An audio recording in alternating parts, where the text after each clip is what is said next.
Jóvenes y señoritas, ¿cómo están? Muy, pero que muy buenos días. Sean todos ustedes bienvenidos y bienvenidas a otra clase de historia. Soy su profesor Víctor Urbina y estamos aquí con la profesora Ninoshka desde antes de las 8 de la mañana. Buenos días para ella también. Y nosotros vamos a comenzar. Estoy bien, ¿verdad? Estoy en el salón correcto. Una vez estuve como que 15 minutos en un salón que no... O sea, me tocaba en ese salón, pero no sé qué tal, cómo les ha ido en la semana. A ver, tengo que tomar una foto para capturar de esto.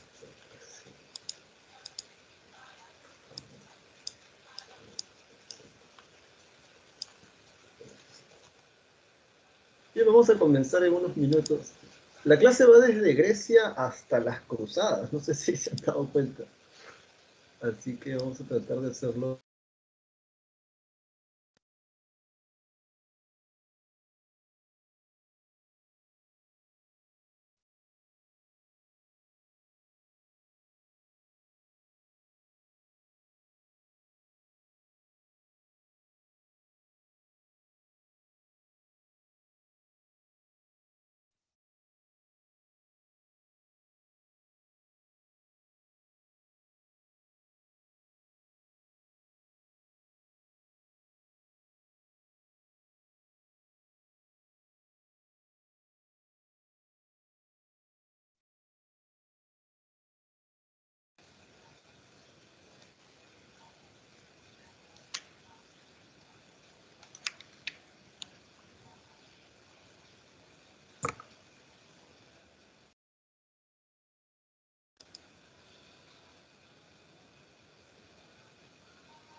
Muy bien, espérenme un momento, necesito arreglar una cosa aquí.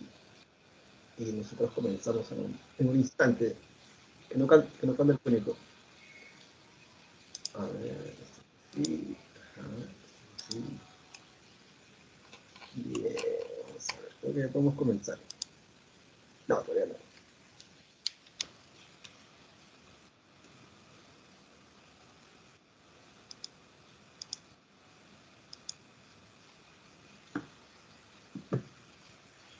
Muy buenos días también a Reyes, a Ciesa y a la gente que se está uniendo.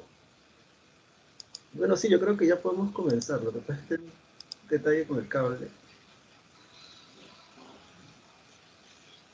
A Saavedra también, muy buenos días. Isman, esa es la gente que nos saluda. Muy buenos días para cada uno de ustedes.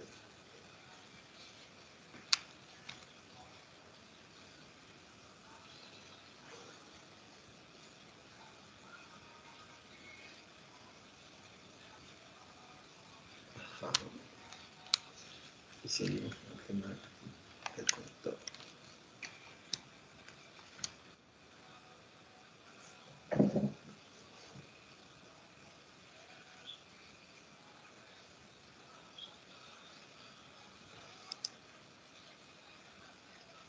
Bien, a ver, entonces vamos a comenzar. Sí, ahora sí de una vez ya vamos a comenzar porque si no, esta clase nos va a quedar muy corta. Vamos a compartir pantalla. ¿Qué tal? ¿Cómo les ha ido? ¿Cuánto es su examen? Este domingo. Este ciclo se está pero consumiendo rápido, ¿no? Ya estamos en la tercera semana, prácticamente en la mitad. 9 semanas dura esto, ¿no? 8 semanas. Bien, a ver, yo creo que ya estamos ya. Bueno, chicas y chicas, una vez más, buenos días a cada uno de ustedes. Estamos aquí con el aula 12 de la Teresa San Marcos, el ciclo ordinario especial. No sé cómo se define este ciclo. Estamos hoy 21 de enero del año 2022 con la tutora Ninoshka. ¿Qué chicos, cómo están? Vamos a comenzar de una buena vez ya. Me han pasado 4 minutos ya. Ah, bueno, ustedes tienen que estar aquí, ¿bien? Este es su material de trabajo. Ay, discúlpenme la tos que estoy así, pero estoy mal desde el año pasado. Vamos a ver esto desde Grecia hasta las Cruzadas, ¿bien? Ya sabes que aquí hay como que un poco más de contenido, aquí hay mapas. De hecho, aquí te explican el origen de por qué se llaman helenos, ¿no? Ya, vamos a ver si hay que... No, bueno, no creo. Vamos a ver.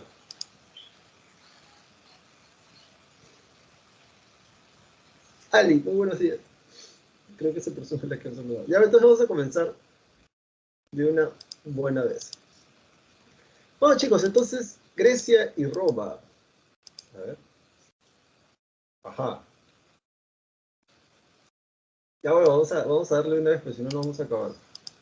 A ver, chicos, miren, esta es la península de los Balcanes. Esto no es clase de geografía, pero acuérdate ya. Todo esto es la península de los Balcanes, ¿bien? Todo esto que tú ves aquí. Ahora, ¿por qué eso es importante? Porque vamos a hablar de ese lugar durante la primera hora de la clase. De esta península, ya sabes, geografía, la parte de tierra que se introduce al mar. Esta es la parte del sur de Italia, mira acá. La bota itálica, le dicen a esto. Entonces, la Magna Grecia, si miras aquí en el mapa, son los territorios de Grecia fuera de los Balcanes. ¿Bien? Estos son los Balcanes, otra vez para toda la clase. Acá. Todos estos son los Balcanes. ¿Bien? Y a su vez la península de los Balcanes se divide en dos penínsulas más. Esta es la península del Peloponeso y esta es la península del Ática. Hace años, y cuando digo años me refiero al año 2003, 2001, preguntaron en un examen general, no sé si fue en San Marcos, los ojos de Grecia. Y la gente se loqueó feo, ¿no? Bueno, se le llamaban así, o a alguien se le ocurrió llamarle así. Atenas mira de cara al mar Egeo, y esto, por cierto, acá está Troya, ¿ves? Ya, esto donde dice Troya sí existió. ¿Eh? Esto es Asia Menor. ¿Cómo, profesor? Sí, esto es Asia Menor. Bien. O el cercano Oriente. ¿Por qué le llaman a esto el cercano Oriente? Porque esto es Europa. Esto es Europa y esta es la parte de Asia que está más cerca a Europa, ¿bien? Es necesario que te ubiques, aunque no lo parezca. Bueno, y el otro ojo acá, Esparta, ¿no? Esparta que mira de cara al mar Mediterráneo o al mar occidental. De aquí vienen los romanos, acuérdate. Ya sabes que los romanos conquistan todo. Entonces, ciudades que tienes que ubicar en este mapa, Troya, porque vamos a hablar de eso. Mileto, también Mileto, porque también vamos a hablar de eso. Esparta, Atenas, Tebas. Y aunque no los han puesto aquí, de repente acá vale la pena que pongas que aquí están los macedonios. Bien, los macedonios son de toda esta zona de acá, es una zona montañosa. ¿Y por qué es importante saber eso? Porque luego los macedonios van a conquistar a todos ellos, ¿bien? Antes de ser conquistados por los romanos. Ya sobre la democracia, la filosofía, géneros literarios, dramaturgia, todo eso ya tú lo puedes leer después. Ay, qué bueno, una cosa interesante de repente sería notar que nosotros estudiamos estas cosas porque son culturas que algo nos han heredado. Tú dirás, ¿cómo, profesor? Sí, por ejemplo, mira, después de esta clase vas a saber identificar columnas griegas en el centro histórico de Lima. Porque ya te he dicho, ¿no? O sea, es una roca cuando te mandan un dato y tú no sabes para qué, ¿o no? Lo mínimo, si estás en la presa Marcos, dirás, bueno, es para contestar bien mi examen, ¿verdad? En historia y es ingresar, ¿no? Pero en realidad, todo lo que se te enseña tiene un porqué, solo que a veces es un poco complicado, ¿no? De todo lo que se te enseña, decirte esto te va a servir para tal cosa en tu vida o más adelante. En todo caso, poder apreciar estas cosas es tener cultura. Y tener cultura te da, ya te he dicho, una visión más amplia de la realidad, del mundo, del universo. Aquello que no conoces no existe para ti. Y si no estudias o no aprendes cosas nuevas, tu visión del mundo, tu visión de las cosas y tu interpretación de la realidad además va a ser muy pequeña porque conoces poco. En ese sentido, por ejemplo, una vez me preguntaron, pues no, profesor, ¿por qué estudiamos columnas griegas? ¿Ves estas columnas que están acá? Ya, estos estilos de columna luego en el Renacimiento los van a volver a usar. Y después de eso en adelante, también somos herederos de la sociedad occidental, que guste o no, por muy indigenista, por muy autochtonista, por muy nacionalista que creas, también somos herederos de esa cultura. Entonces, si tú vas al centro histórico de Lima, vas a poder ver los tres estilos de columnas griegas que en esta clase vamos a estudiar. La democracia también de alguna manera la usamos, la filosofía, son aportes de estas culturas y por eso los estudiamos, no solamente por el puro placer de hacerlo. Dicho esto, entonces, vamos, esto es no, por cierto, no te debes olvidar de Knossos. Este es Knossos, Creta, todo esto es la isla de Creta. ¿Por qué es importante eso? Porque aquí es donde arranca la historia del mundo griego en realidad, bien acá. ¿Cómo, profesor? Sí, porque los griegos que tú y yo hemos visto en las películas y todo eso, o en las obras literarias, son de acá, de la península de los Balcanes. Sin embargo, la historia del mundo griego se inicia con la civilización prehelénica. Y estos son los prehelénicos, los cretenses, y acá no están, pero por acá están los micénicos, ¿bien? Con ellos se inicia la civilización prehelénica. Tú ya sabes lo que es pre, ¿no? Antes de los helenos. Entonces vamos acá los periodos históricos. Y a ver, chicos y chicas, ¿qué es lo que te pueden preguntar aquí? ¿Qué es lo que ya han preguntado antes? Vamos a ver, más especial, aquí está. Civilizaciones prehelénicas, bueno, pre ya sabes, antes de los helenos. Te lo resumo rápido, ¿ya? Prometeo, que es un titán, esto no es clase de literatura, pero aprovecha, mitología griega. Prometeo es un titán, Prometeo crea al primer ser humano, Deucalión, y luego Prometeo, se ha jugado God of War, le quita el fuego del Olimpo a los dioses y se lo da a los hombres, los seres humanos con el fuego, acuérdate, Homo erectus, adquieren más conocimiento, más sabiduría, se vuelven arrogantes, orgullosos, ya no quieren darle ofrendas a los dioses, y le dan la espalda a los dioses. Zeus, molesto por eso, manda un aguacero, manda un diluvio, y Deucalión, este ser humano creado por Prometeo, es avisado por su padre, que en este caso es Prometeo, y le dice, ¿no? Que se haga una balsa, un barco, que todo se va a inundar. Después de que todo se inunda, todos están muertos, así que van donde el oráculo de Delfos y le preguntan al oráculo cómo pueden hacer para repoblar la tierra. El oráculo les dice, agarra los huesos de tu madre y tíralos por detrás de tus espaldas. Y bueno, Deucalión, los huesos de mi madre. Bueno, en la mitología griega, Gea es la titán, que es tierra, y las piedras vendrían a ser sus huesos, ¿no? Entonces agarraron piedras y empezaron a lanzarlas, y por detrás de las espaldas de Deucalión salían hombres, y de Pirra, que era su esposa, salían mujeres. De esa unión sale Heleno, de Deucalión y de Pirra sale Heleno, y Heleno a su vez tiene 3 hijos, Doro, Eolo y Juto. De los Jutos vienen los jonios. Ahora, ¿por qué te digo todo este rollo? Porque todos estos que están acá dicen que descienden de Heleno.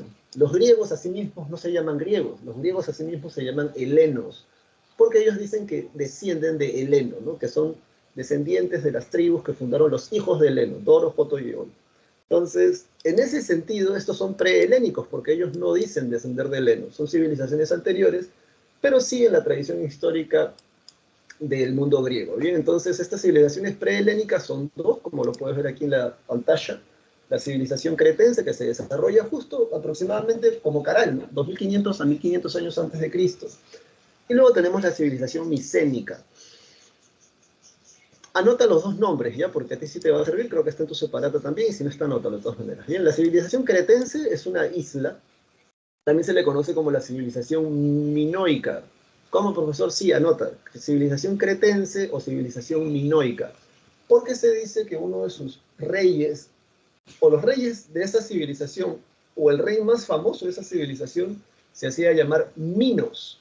De hecho, de aquí es donde viene el mito del Minotauro. El rey Minos, o sea, la civilización cretense, si lo miras, sí, para que te ubiques. Si ves acá, es una isla.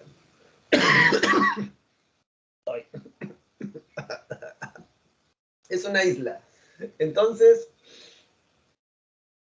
¿quién crees tú que es su dios principal? Pues no va a ser Zeus, ¿no? Zeus es el dios del cielo. Hades es el dios del inframundo. Y lo único que queda es Poseidón, ¿verdad? Además, o sea, está en medio del mar, ¿no? Entonces, Minos le pide era un rey pobre, entonces le pide una ofrenda a Poseidón porque no tenía para ofrendarle. Poseidón hace que salga un toro súper chévere, chulo, chingón. Y Minos se quiere quedar con el toro porque era muy chévere, ya no se lo quiere sacrificar al dios, entonces le sacrifica otro toro, ¿no? Piensa que va a engañar al dios. Poseidón, hay dos versiones de esto. Poseidón dice, se disfraza del rey Minos y se acuesta con la esposa del rey Minos, y fruto de esa relación sale el Minotauro, un tipo con cabeza de toro, cuerpo de ser humano, al cual el rey Minos luego encerraría en el laberinto de Nosos. Y de ahí por eso que se llame uno de sus edificios principales el Palacio de Nosos, porque parece un laberinto. La otra versión dice que el rey Minos el Poseidón confunde a la esposa del rey Minos para que ella se acueste con el toro, que el rey Minos no había querido sacrificar. Y de esa relación sale un Minotauro. Sea como fuere, los reyes o se hacen llamar Minos o el rey más legendario es Minos, ¿no? Entonces eso anótalo por ahí, creo que me envió un poco. ¿Qué cosa es lo que ha preguntado la pre de esto? Lo mínimo que te pueden preguntar, y que de hecho han preguntado más de 3 veces ya, es ¿en qué sustenta su gobierno la civilización cretense? Y bueno, la respuesta en parte está aquí, ¿no? Conchale, en la separata, acá en el PowerPoint y también está en separata. Ellos sustentan su poder en el comercio marítimo.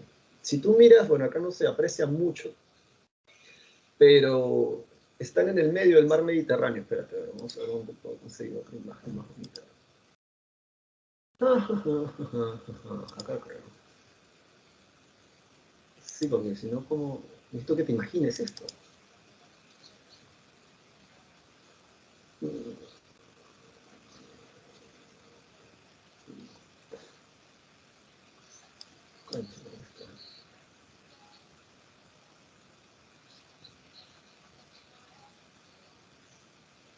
A ver, creo que esta puede ser.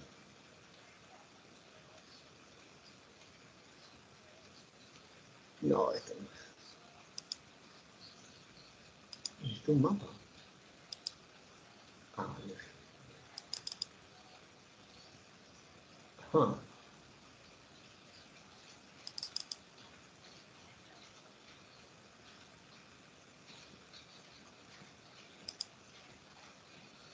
Ya. Mírenlo acá. Todo esto es la península. Concho, todo esto es la península de los Balcanes, ¿eh? Todo esto. Ahora, la civilización cretense se desarrolló aquí. Es esta isla que está acá.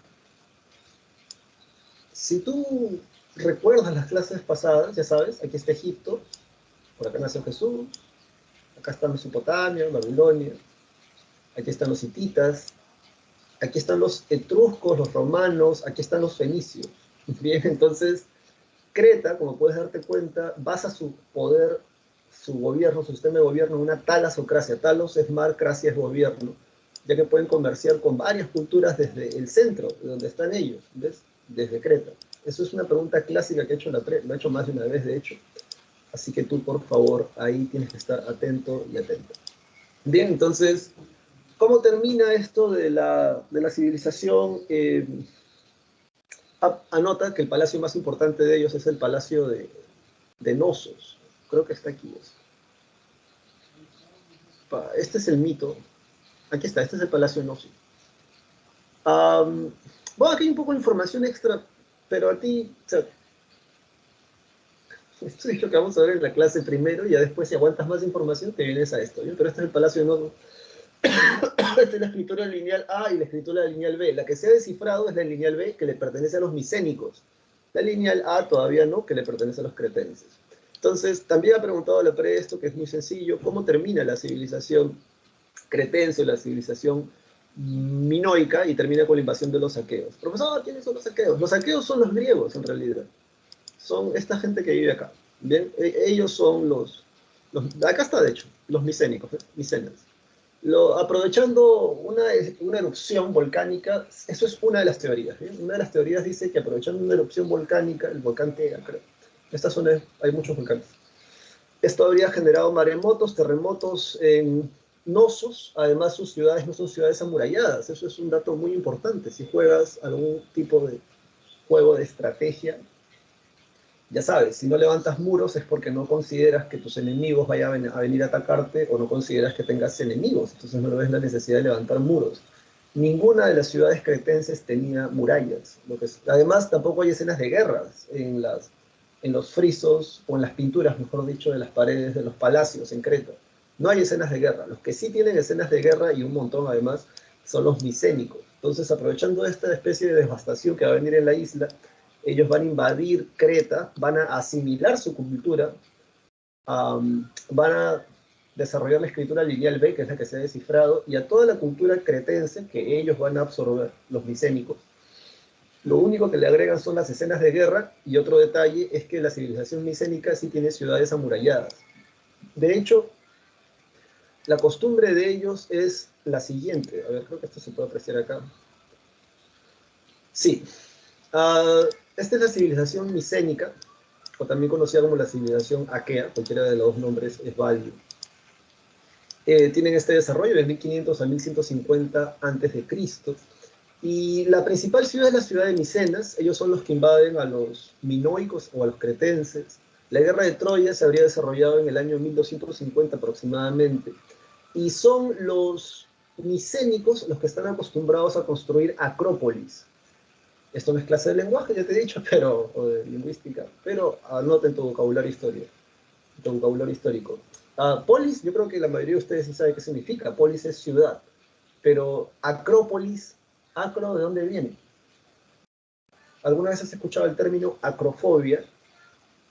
¿O alguna vez has escuchado el término acróbata, acrobacia? ¿Qué significa el prefijo acro? ¿Y por qué los micénicos construyen acrópolis? ¿Alguno de ustedes lo sabe? Bueno, esto lo han preguntado en el ordinario ciclo normal, ¿no? A ti no creo que te lo pregunte, que es la portada de los leones. Cada piedra ahí se pesa más de media tonelada. Tú serías de este tamaño, ¿no? Para que te das una idea, ¿no? Ahí estarías tú. Es gigantesco. Los arqueólogos a este tipo de estructuras micénicas les pusieron arquitectura ciclopea, porque da la impresión de que un cíclope hubiese construido esta ciudad. Un cíclope, ya sabes, un ser de un ojo gigante. Nosotros no tenemos cíclopes en la mitología andina, así que aquí los arqueólogos le ponen arquitectura megalítica, mega, gigante, litos piedra, ¿no? Entonces, las acrópolis, ¿qué cosas son? Las acrópolis son ciudades hechas en las alturas, y es una estrategia de guerra en realidad. Supongamos que, bueno, todo en realidad, todos los Balcanes son montañas, valles, ¿no? Entonces, supongamos que esto es una pequeña colina. Entonces, esta que es la ciudad de Micenas, que tú ves aquí, esta es la fotografía aérea, esta es la reconstrucción, los micénicos construyen acá su ciudad, ¿bien? Y desde aquí levantan torres, casas, ¿para qué? Para que tú puedas ver al enemigo desde antes de que él se estuviese, o sea, desde antes de que él llegue, si tú estás en la parte más alta lo puedes ver, entonces puedes protegerte. Por eso hacen ciudades en las alturas. Acro, altura, polis, ciudad. Acrópolis, ciudad en las alturas. Hasta la Edad Media lo van a seguir haciendo. Otro dato interesante. Bueno, con el paso del tiempo, luego la Acrópolis se vuelve un lugar sagrado, por así decirlo, y la ciudad se expande allá hasta las faldas de estas colinas. Ese es el caso, por ejemplo, de Atenas. Su Acrópolis estaba en la parte más alta, pero luego Atenas fue creciendo, fue creciendo, fue desarrollándose, y luego tuvieron que expandir las murallas más hacia abajo.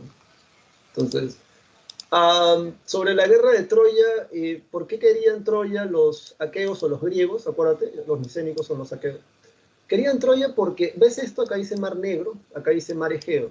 Los aqueos, y esa es la hipótesis actual que se maneja, lo que querían era esto, el peaje, bien, el paso comercial. Los troyanos parece ser que cobraban el peaje, el paso comercial, los impuestos, para llevar la mercadería del Mar Negro al Mar Egeo.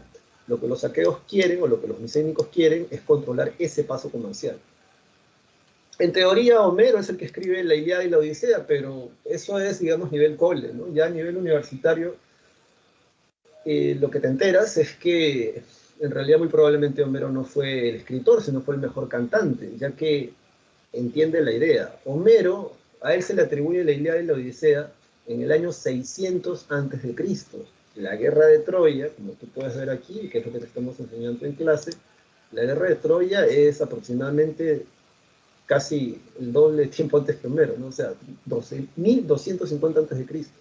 O sea, cuando Homero canta supuestamente la Ilíada y la Odisea, ya habían pasado más de 600 años desde la guerra de Troya. Bien, ¿cómo sabemos esto?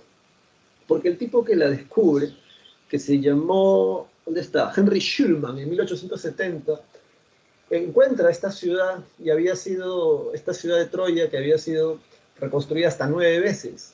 En teoría, la reconstrucción 6 y 7 es la de la guerra de Homero, la de la Ilíada, porque son las que tienen las bases de los muros más altos, ¿no? Entonces, por ahí. Bueno, y lo que te cuenta la Ilíada, ¿no? La Ilíada es una obra leccionadora, es como un coquito. Todo griego, desde Pericles en adelante, sobre todo, tiene que ir al teatro a ver la Ilíada y la Odisea, porque ese es el ideal de cómo un griego debe de comportarse. No hay tiempo en realidad para explicarte esto de la Ilíada, porque sería chévere en realidad, porque así vas a entender por qué justamente le ganan a los persas también, pero te lo resumo rápido. En la Ilíada, por ejemplo, tú ves algo que a nosotros nos parece raro, ¿no? En la película, cuando matan a Patroclo, Aquiles, ¿no? Cuando Héctor mata a Patroclo, Héctor es el héroe de los troyanos, Patroclo es la pareja de guerra de Aquiles. Pero si tú lo miras esto con una mentalidad de un griego de ese tiempo, más o menos, salvando las distancias, lo que la idea te dice es que Aquiles vuelve a la guerra porque Héctor justamente mata a su pareja de guerra. Cuando le digo pareja, tienes que tratarlo de ver como lo vería un griego de ese tiempo, del año 1200, del año 600 antes de Cristo. ¿Cómo lo ve un griego? Lo que pasa es que, varón, tú, si me estás escuchando, si hubieses nacido en esos tiempos, en esa cultura, a los 8, 7 años te sacan de tu casa y te llevan a la ágoge. La ágoge es la academia militar. En el mundo griego, todos los varones, porque se la pasan peleándose entre ellos, todos los varones, desde los 8 o 7 años en adelante, tienen que ir a la academia y ahí te enseñan a leer, a escribir y también te enseñan a pelear. Cuando te educan en parejas y en promociones, en escuadras de 32, 36 personas, o sea, toda una promoción de 32, 36 personas. Imagínate, yo sé que te lo puedes imaginar, seas hombre o mujer. ¿Alguna vez has jugado vóley, fútbol, para la gente que todavía puede jugar, ¿no? Fuera de la casa, fuera de la computadora? O algún juego de estrategia con tus patas, no sé, LOL, Dota, Call of Duty, Fortnite, Fortnite, lo que sea, As, pero con tus patas. ¿Por qué digo con tus patas o con tus amigos o amigas? Porque tú los conoces, ¿verdad? Los conoces desde hace años, tú sabes en qué son buenos, tú sabes en qué son malos. Y si están jugando con personas que se conocen, es mucho más fácil ganar, porque ya sabes cómo puedes tú apoyarlos o cómo ellos te apoyan a ti. Cuando los persas van a la guerra, ellos llevan a esclavos a pelear. En cambio, los griegos, cuando van a la guerra, llevan amigos. Esa idea en el mundo bélico es alucinante, porque mientras unos llevan a personas obligados, gente que no se conoce, los griegos llevan a personas que van a votar, que van al teatro, que hacen deporte, que son amigos y además que se conocen desde pequeños. Entonces, cuando Patroclo es asesinado por Héctor y aquí les va a la guerra, la gente, ¿no? El alcohol en las academias dicen, ah, sí, es porque era gay, era homosexual, y era su pareja. No, pero es que no es así. Lo conocían, cuando un griego de la época de Homero escucha la Ilíada, él entiende que en realidad aquí les va la guerra porque matan a su amigo de la infancia, con el que él pasó su primera golpiza, porque te pegan en la academia, tu primera golpiza, tu primera borrachera, tu primer beso, tu primera relación sexual, todo ha pasado con él, ¿no? Entonces, esta idea es muy loca cuando tú la llevas a la guerra. Y esa es una de las explicaciones también, ¿no? De por qué los griegos ganan la guerra de, contra los persas, ¿no? Um, bueno, estas son las características de los periodos, cosa que acá no estoy diciendo para acá. Así está. Sí, sí, sí, está. Esta es la máscara de Agamenón que encontraron supuestamente ahí. Ah, bueno, ¿cómo termina la época, por cierto, micénica? La época micénica termina, y eso también la Preta lo puede preguntar, con la invasión de los dorios, jonios y eolios. Estos sí son los que se creen hijos de Heleno, y por eso inicia inmediatamente la civilización helénica. ¿Bien? Entonces, en la Edad Oscura, que va del año 1150 al 800, ¿la Preta va a preguntar el año? No, pero sí por ahí vale la pena que, al menos apréndete esta, pues, no sé, al menos esta, ¿no? Porque esta hasta en literatura la vas a llevar, la época clásica, el siglo Felipe. Pero los dorios, ¿no? Son los que inician la época oscura, son los que introducen el hierro, además en los Balcanes. Acuérdate que el hierro es mucho más resistente que el bronce. Dato curioso, en la Ilíada todas las armaduras son de bronce, en la Odisea todas las armaduras son de hierro. Dice conflictos por territorios, ya. Bueno. A la época arcaica dice nacen las polis, sí, ya. Unidad. Esto lo ha preguntado una vez la PRE, ¿no? O sea, ¿cómo es que esta gente que se la pasa peleándose entre ellos tiene la unidad? Bueno, tienen el mismo idioma, tienen la misma religión, el mismo idioma griego, la misma religión, los dioses olímpicos, y todos van a celebrar las Olimpiadas. Cada 4 años, cada 3 años, van a la ciudad de Olimpia, y lo que le ofrendan a los dioses es el sudor. Si has visto las Olimpiadas, hay una antorcha. Los sacerdotes, después de que estos campeones de las polis iban a sudar, se limpiaban con paños de algodón y aceite de oliva, y luego eso lo quemaban. El humo asciende a los cielos, eso es el sudor, lo que se ofrenda. Y bueno, en la época clásica dice hay una hegemonía de Atenas, Esparta, y es un periodo de grandes conflictos. Sí, sí, sí, sí, sí, eso lo vamos a ver inmediatamente ahora. Bueno, entonces tenemos esto que está acá. Voy a poner esto acá. Bueno, arrancamos con Esparta. Y a ver, origen, estos sí son datos clásicos, ¿ya? Los espartanos dicen que descienden de los dorios, acuérdate, ¿no? Digo, los hijos de Heleno. Esparta se ubica en la península del Lacio, o en la región, o en la península del Peloponeso, ya sabes, los Balcanes se dividen en 2 penínsulas. Tienen una economía agropecuaria, o sea, son agricultores y ganaderos, aunque no es que ellos cultiven el campo, ¿eh? Ellos son en realidad los ciudadanos con plenos derechos, los homoyoi. Míralo acá, los homoyoi. ¿Quiénes son los homoyoy? Son ciudadanos. Esto es fácil de entender. O sea, si te haces este esfuerzo, cuando en tu separata o cuando aquí en la clase decimos es un ciudadano con plenos derechos, se refiere o nos referimos para la clase de historia que puede votar, que puede ser elegido, o alguien puede votar por él, que puede ocupar un cargo, que no hay restricciones en lo que él puede hacer como parte de esa ciudad. Es como tener tu DNI azul. Ya sabes que si tienes el DNI mostaza, tú no puedes, en teoría, ingresar a una discoteca, no puedes ingresar a un hotel, no puedes abrir una cuenta bancaria, no te puedes comprar una moto, no puedes comprar un auto. Si tienes una herencia, no la puedes heredar, porque aun cuando tienes derechos, no eres un ciudadano completamente. Tú ni bien cumples los 18 años, te dan tu DNI azul, tú si quieres puedes largarte del país, porque ya vas a ser una persona que tiene legalmente todas las facultades sobre sí mismo. Entonces eso es algo muy parecido aquí, ¿no? Cuando te dicen como yo y ciudadano, te están diciendo que tiene plenos derechos. Los varones dice, ya, y por cierto, dice, cuando dice los varones solo se refiere chicas a los varones, porque además son sociedades un poco, desde nuestro punto de vista serían machistas, excepto los espartanos, por lo que te voy a explicar ahora. El Esparta es la única polis en todo el mundo griego que educa también a sus mujeres. De hecho, las mujeres más hermosas, según los propios griegos de ese tiempo, eran las espartanas. Era Helena de Esparta, no era Helena de Troya. Se vuelve Helena de Troya cuando París la rapta. ¿A quién se la rapta? Menelao. Menelao era el rey de Esparta. Entonces, un roche ahí, ¿no? Pero bueno, la cosa es que varones dice que ocupan el gobierno y la defensa del Estado, sí, porque solo ellos van a la guerra. Eh, Esto es un poco más de historia especializada, pero te la cuento rápido, ¿ya? Cuando los espartanos o los dorios llegan al Peloponeso, ellos encuentran a dos pueblos, los períecos y los ilotas. Los períecos pelearon contra los dorios, los espartanos, y fueron derrotados. Así que dijeron, bueno, ya me pegaste, me rindo. Entonces, como consecuencia de eso, los espartanos los dejan como hombres libres, pero no con derechos plenos, ¿no? Pero sin derechos ciudadanos, ¿ves? Entonces ellos no pueden, por ejemplo, ser diarquía, no pueden estar en la Jerusia, no pueden estar con los éforos, no pueden estar en la pela, porque a pesar de que son libres, no son ciudadanos, ¿bien? Pero los que sí van a resistirse mucho, casi 200 años, si no me equivoco, son los micénicos, o lo que quedaba de ellos, que luego van a ser convertidos en hilotas.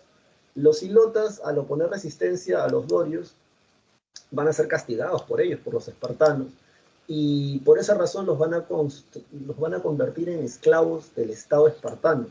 Y esto es algo que la PRE ha preguntado varias veces, así que anótalo.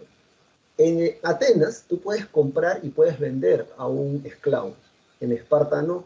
En Esparta todos los hilotas, que son esclavos, son, son parte del Estado espartano. El Estado espartano, si tú eres un homoyoy, te preguntan, ¿no? ¿Cuánta gente hay en tu casa? Ah, somos 15. Bueno, entonces tú necesitas 50 hilotas, por ejemplo.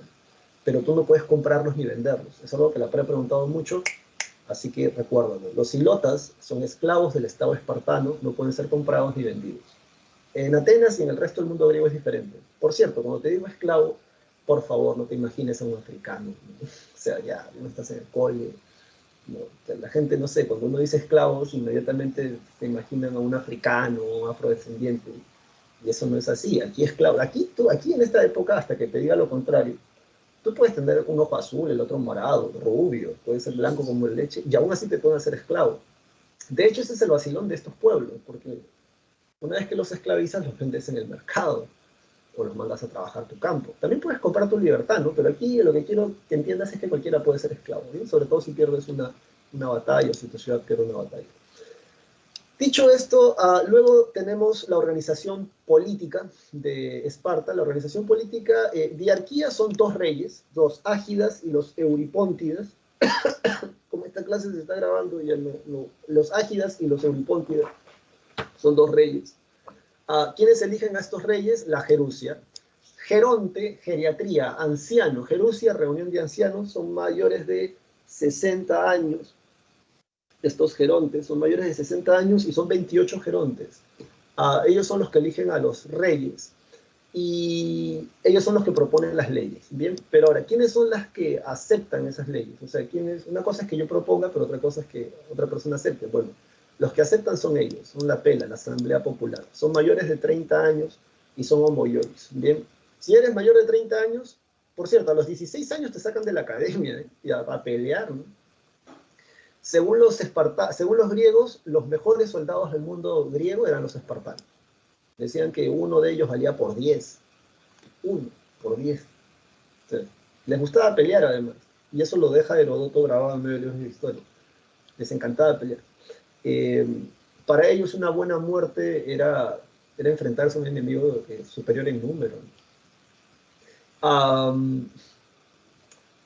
Algo iba a decir sobre esto. Ya. Los éforos, no sé si has visto la película. La película, por cierto, se basa en un cómic que a su vez se basa en el libro de 9 libros de historia de Heródoto. Los éforos son fiscalizadores y sí es cierto esa parte, ¿no? Eso lo cuenta Heródoto, de hecho, que los éforos van a negarle el permiso a Leónidas para que salga con todo el ejército espartano. Entonces Leónidas dice, bueno, solo voy a salir con mis guardaespaldas, ¿no? Y sale con los 300 mejores soldados del mundo espartano. En ese momento, cada soldado además debería de haber tenido un hijo varón nacido en Esparta para que su simiente no perezca con ellos. Todos ellos se fueron contentos, pues sabían que se iban a ir a morir con su rey. Y ya. Luego de eso tenemos a la... Ya sabes entonces. Por cierto, los éforos son los que deciden la guerra o firman la paz. ¿Por qué es importante esto? Bueno, hace más de ya 15 años atrás lo preguntaron, porque los romanos también tienen una asamblea que es la que decide si van a la guerra o no. Entonces, es importante saber que en el caso de los espartanos son los éforos los que deciden si Esparta entra en guerra o no. Para el caso de los atenienses, míralo aquí por favor, hay origen jonios, los atenienses dicen que descienden de los jonios. Ubicación en la península Ática. Atenas de hecho está de cara al mar, es una ciudad portuaria. Esparta en cambio está en el centro de la península del Peloponeso, por eso son agropecuarios. Atenas, así como los cretenses, también son agricultores también, pero sustentan buena parte de su comercio gracias al comercio marítimo. De hecho, aquí está. En organización social, los atenienses son los ciudadanos varones con plenos derechos. Por cierto, solo hombres. En el caso de Esparta, las mujeres pueden ir a la academia también, reciben instrucción militar y también saben leer y escribir, pero solo en Esparta. De hecho, dato curioso, en Esparta era la única poli del mundo griego cuyos muros no se habían levantado. Los espartanos decían, si alguien quiere venir a tomar nuestra ciudad, que venga y se atreva, porque nosotros somos sus muros, ¿no? Los homoyoi, así de malos eran esos tipos. En cambio, en Atenas, por ejemplo, como en otras polis griegas, las mujeres no tienen derecho, no van a la academia. Están creo que por debajo de los animales, ¿no? Porque dicen que son tus tierras, casa, animales, esposa, hijos, esposa, una cosa así. Una mentalidad de esta gente. Los metecos son extranjeros libres, por lo general son comerciantes que van a vivir a Atenas gracias a la prosperidad que tiene la ciudad, aunque no tienen derechos ciudadanos, o sea, no pueden formar parte de esta organización. Ahora, ¿cuál es el detalle de no formar parte de esa organización? Bueno, si tú vives en un distrito, por ejemplo, donde no recogen la basura, donde hay delincuencia, están pidiendo, ¿no? Por ejemplo, que en San Martín se declaren estado de emergencia y cosas más. En parte es porque no estamos enterados o no formamos parte de la organización del cuidado de la ciudad. Cada ciudad, cada barrio tiene comités, ¿no? O sea, de lo más pequeño a lo más grande. Y esta gente que vive en Atenas aprovechan la prosperidad de la ciudad, pero no forman parte de esta organización. Y entonces, si a los arcontes, o a los eliastas, o a la bule, o a la iglesia se le ocurren subir más impuestos a los extranjeros, ellos no tienen cómo pitear, no tienen cómo reclamar. ¿Bien? De ahí la importancia de que seas un ciudadano con plenos derechos, y los ejerzas además. Y luego están los esclavos. Doulios era otro nombre, por si te interesa, Doulio, el esclavo ateniense Doulio. Pero lo que vas a describir tú es que pueden ser comprados o vendidos por cualquier persona. También hay esclavos del estado ateniense, pero son considerados mercancía, ¿no? Tú puedes comprarlos, puedes venderlos, puedes hacer con ellos lo que quieras. Luego de esto, la diosa protectora, ¿no? De Atenas, ya sabes, la diosa Atenea. En la organización política, en la democracia, demo, igualdad, cracia, gobierno de los iguales. Los arcontes son ministros, son los que van a dirigir la ciudad. Antes de ellos eran los basileus eran los reyes atenienses. Eso déjalo ahí, no te lo va a preguntar la pre. Luego los eliastas son jueces populares. En su época de apogeo eran como que 6.000 jueces populares. ¿Qué es un juez popular? Te robas un pan, te llevan a un eliasta, ¿no? O sea, puedes robar el pan. ¿No?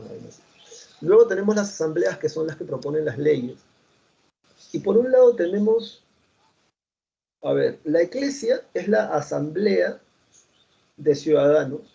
Fue propuesta por Solón y son los que aprueban las leyes. De hecho, de aquí viene la palabra iglesia, ¿bien? Asamblea de Ciudadanos fue hecha por Solón y ellos son los que aprueban las leyes. ¿Quiénes son las que proponen? Son la Bule, es la que propone las leyes. Y la Bule es el Senado en Atenas. Bien, dicho esto, entonces, vámonos inmediatamente. ¿Desaparece? ¿Por qué no desaparece esto?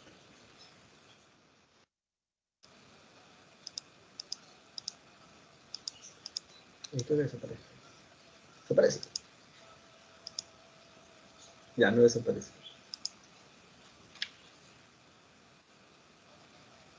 Bueno, tenemos las guerras médicas. ¿Qué más dice? Las guerras médicas y las guerras del Peloponeso. Bien, sobre las guerras médicas, ¿qué podemos mencionar? A ver, vamos a ver si tenemos algo por acá.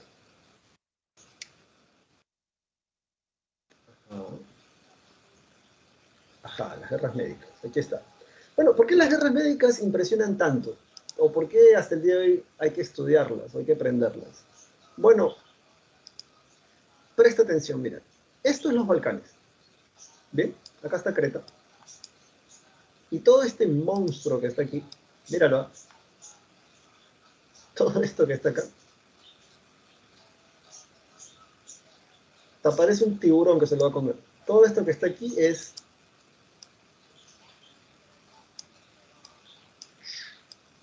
Todo esto que está aquí es el Imperio Persa. Ahora, yo no sé tú, pero si tú miras el mapa, realmente es algo impresionante, ¿no? Porque, o sea, ¿cómo rayos es posible que todo este desmadre, que llega hasta la India, esto ya es la India, que llega hasta la India, es detenido por esta gente que está acá? Ahora, ¿cuál era la intención de los persas? Tomar los Balcanes como plataforma para seguir introduciéndose a Europa. Y eso, por eso es una proeza, ¿no? Porque gracias a la defensa de los griegos se contiene el avance persa y ya los persas no pueden ingresar a Europa occidental, permitiendo además que Roma pueda desarrollarse. Y ya sabes que, o sea, si le quitas Roma a la historia hubiese sido muy diferente, ¿no? Porque acuérdate que muchos grandes imperios se basan en la historia romana para ser imperios también ellos. Pero bueno, dice, ¿no? Es el conflicto bélico que enfrentó a las polis griegas contra el imperio persa, de ahí que también se pudo haber llamado las guerras pérsicas. Las causas: continuo expansionismo del imperio persa, control comercial de Asia Menor, en especial del mar Egeo. Profesor, el mar Egeo es esto que está acá. Bien, esto es el mar Egeo. Esto que está aquí es el mar Egeo. Etapas: la primera guerra, porque fueron 3 guerras del Peloponeso, las tres guerras médicas, perdón. La primera guerra médica, hay una victoria ateniense en la batalla de Maratón, de aquí viene la carrera de Maratón, por cierto, Filipides se llamaba el tipo que corre en esa carrera. En la segunda guerra del Peloponeso, perdón, en la segunda guerra médica, que ya sabes deberían haberse llamado pérsicas, se da la batalla de las Termópilas, que es donde Leónidas pierde la vida. Las Termópilas estaba por acá más o menos, termo, caliente, pilas, puertas calientes. Y en paralelo a esa batalla se da el combate de Salamina. Las Termópilas fue una batalla dirigida por los espartanos, con Leónidas. Eran 300 espartanos más 2.500 griegos. Pero cuando Jerjes, por cierto, en la primera batalla de la primera guerra médica era Darío I. El papá muere, o sea, muere Darío I, y el que viene en la segunda guerra médica es Jerjes. Jerjes se enfrenta a los espartanos. Los espartanos logran contenerlo en las Termópilas 3 días. Y eso le da a los atenienses la oportunidad de evacuar su ciudad, porque luego Jerjes fue a Atenas y destruyó toda Atenas. El combate naval de Salamina, Temístocles, que es un arconte ateniense, le saca la mugre a la armada naval de Jerjes. Y finalmente, en la batalla de Platea, también dirigida por espartanos, ganan ellos, esta vez sí sale todo el ejército espartano, y en la batalla de Micala, combate de Micala, que es otro combate naval, también ganan los atenienses. Los mejores guerreros en tierra, los espartanos; los mejores guerreros sobre el mar, los atenienses. Acuérdate, Talasocracia, en el gobierno marítimo. Y finalmente en la tercera guerra del Peloponeso ocurre algo bastante simpático. En la segunda guerra del Peloponeso, los atenienses forman la Liga de Delos, que es una liga. Una liga, escucha bien, es un conjunto de ciudades griegas, conjunto de polis griegas, que se van a poner bajo el liderazgo de otra. En este caso, Atenas va a liderar a un conjunto de ciudades griegas. Esparta se molesta mucho porque dicen que ellos deberían de haber liderado esa liga y ellos se retiran de la guerra. Cuando estalla la tercera guerra médica, los espartanos no participan pensando que así iban a perder, que así iban a perder los griegos sin su ayuda, pero en realidad ganaron. Y al ganar hay una victoria, dicen, acá está justo, ¿no? Victoria de la Liga de Delos, que se libera así, liberando así Asia Menor. Todo esto es Asia Menor. Y por cierto, ¿por qué estalla la guerra médica? Pues la primera guerra médica, ¿por qué estalla? Que es algo que no te he dicho. No creo que tampoco te lo pregunten, pero por si acaso te lo cuento ya. Aquí se encontraba la ciudad jónica de Mileto, los atenienses son jonios. Cuando Darío primero conquista toda esta zona de acá, no es que son atorrantes y van y te dicen, cree en mi Dios, vístete como yo, habla mi idioma. No son así, eso es ser lo más atorrante e impráctico posible. Lo que haces es decirles, o pagan tributos y siguen viviendo como están viviendo, o esclavizo a la mitad de la gente, vendo esto y no tengo paltas, no los conozco, no me conocen. Entonces la gente paga tributos. Lo que sucede fue que los de Mileto, que estaban acá en Asia Menor, tuvieron una fiesta, se emborracharon, mataron a soldados persas, y cuando Darío se entera de eso, manda a destruir la ciudad. Los de Mileto, que son ciudades griegas, se atrincheran en sus murallas, de ahí la importancia de tener una ciudad murallada, y mandan un barquito pidiendo ayuda a los griegos. Los únicos que contestan el llamado de los de Mileto para auxiliarlos son sus primos hermanos, que también son jonios, son los atenienses, ¿no? Entonces la primera guerra del Peloponeso, la primera guerra médica se da con victoria ateniense por eso, ¿bien? Ese es el pretexto, ¿no? de todo eso. Consecuencias, decadencia del imperio persa, le sacaron la mugre y hegemonía de Atenas sobre el mar Egeo, aunque por un breve periodo de tiempo. Bien, bueno, estas son las guerras médicas, la gente que participa, la batalla de las Termópilas, los trirremes, ¿no? No, el combate, perdón, de Salamina, los trirremes. Y bueno, luego tenemos las guerras del Peloponeso, que está acá. Sobre las guerras del Peloponeso, causas, dice, dominio de la península de los Balcanes. Bueno, esto es fácil. Una vez que Heródoto termina de contarnos las guerras médicas, que ya sabes que debieron de haberse llamado pérsicas, se inicia la guerra del Peloponeso. ¿Qué es la guerra del Peloponeso? Se van a enfrentar la Liga de Delos, que está liderada por Atenas, con polis griegas, versus la Liga del Peloponeso. La Liga del Peloponeso está liderada por Esparta. Y se van a sacar la mugre. Tanto, que esta guerra del Peloponeso va a tener tres grandes guerras, ¿bien? De estas tres guerras, la última son las que de repente nos interesan, porque bueno, la batalla de Notión, estas son las últimas, de la última guerra, ¿no? La batalla de Notión y la de Egospótamos en el 404, el rey espartano Lisandro gana, y gana, por cierto, con la ayuda de los persas, con la ayuda de Darío III. Sin embargo, esta victoria le costó mucho trabajo y producto de eso se alza la Liga de Beocia liderada por Tebas. Tebas crea su propia liga, la Liga de Beocia, y derrota a la Liga del Peloponeso, incluidos los griegos, ¿eh? Pero luego de que esta gente se ha sacado la mugre entre ellos, viene Filipo II, que es el papá de Alejandro Magno, que es un macedonio, y derrota a la Liga de Beocia. Los macedonios, ¿ves? Son de acá, son la parte montañosa. E históricamente los macedonios eran considerados bárbaros por los griegos. Los macedonios hablaban el mismo idioma, griego, tenían los mismos dioses, pero no eran agricultores. Los macedonios eran criadores de caballos y además eran ganaderos. Y parece que a los griegos peninsulares, porque los macedonios son de las montañas, parece que los griegos peninsulares, o sea, los veían con bastante desprecio. Y sin embargo son los macedonios los que terminan conquistando a todos los que están acá, ¿bien? Matan a Filipo II, uno de sus esclavos. Alguien dice que fue la esposa que lo mandó a matar, X. Pero Alejandro Magno tenía 19 años y los diáconos, que son generales macedonios, veían un poco en duda de si este joven podía hacerse con el liderazgo de todo el mundo griego, ¿no? Para enfrentarse a los persas. Que por cierto, el papá el médico de Filipo II era el papá de Aristóteles. Por eso Aristóteles era también maestro y médico de Alejandro Magno. De hecho, Aristóteles, como todo griego, educa a Alejandro Magno con la Ilíada y la Odisea. Y ahí por eso que hayan analistas o hayan historiadores que digan que Alejandro Magno vivió imitando, tratando de imitar a Aquiles. ¿Y cómo es vivir así, profesor? Peleándome con todo el mundo, ¿no? No. El, Parece ser que esta gente lo que busca es la inmortalidad. ¿Cómo, profe? Sí, claro, o sea, vuélvete inmortal y después de eso muere, ¿no? Piensa que, mira, ya han pasado más de 2500 años, 3000 años de estos sucesos y seguimos hablando de esta gente, de Leónidas, de Alejandro Magno. Se han vuelto inmortales para la historia. Ya han muerto, pero nosotros seguimos recordando, ¿no? Después de más de 2500 años. Entonces, sí, parece que esta gente buscaba eso, ¿no? Alcanzar la inmortalidad y después de eso morir. Bueno, entonces, ¿qué queda después de esto? Lo que queda después de esto es lo que viene acá en la separata. Dice, ¿no? Consecuencias, breve hegemonía espartana, crisis de las polis griegas, hegemonía macedonia, pero esto es lo que viene, ¿no? El periodo helenístico. Sobre el periodo helenístico ya es cuando Alejandro Magno ha conquistado toda Grecia y ahora se va de cara contra el imperio persa, ¿bien? Primero conquista todo esto, como les decía, y luego comienza su avance y va a llegar por todo esto, ¿bien?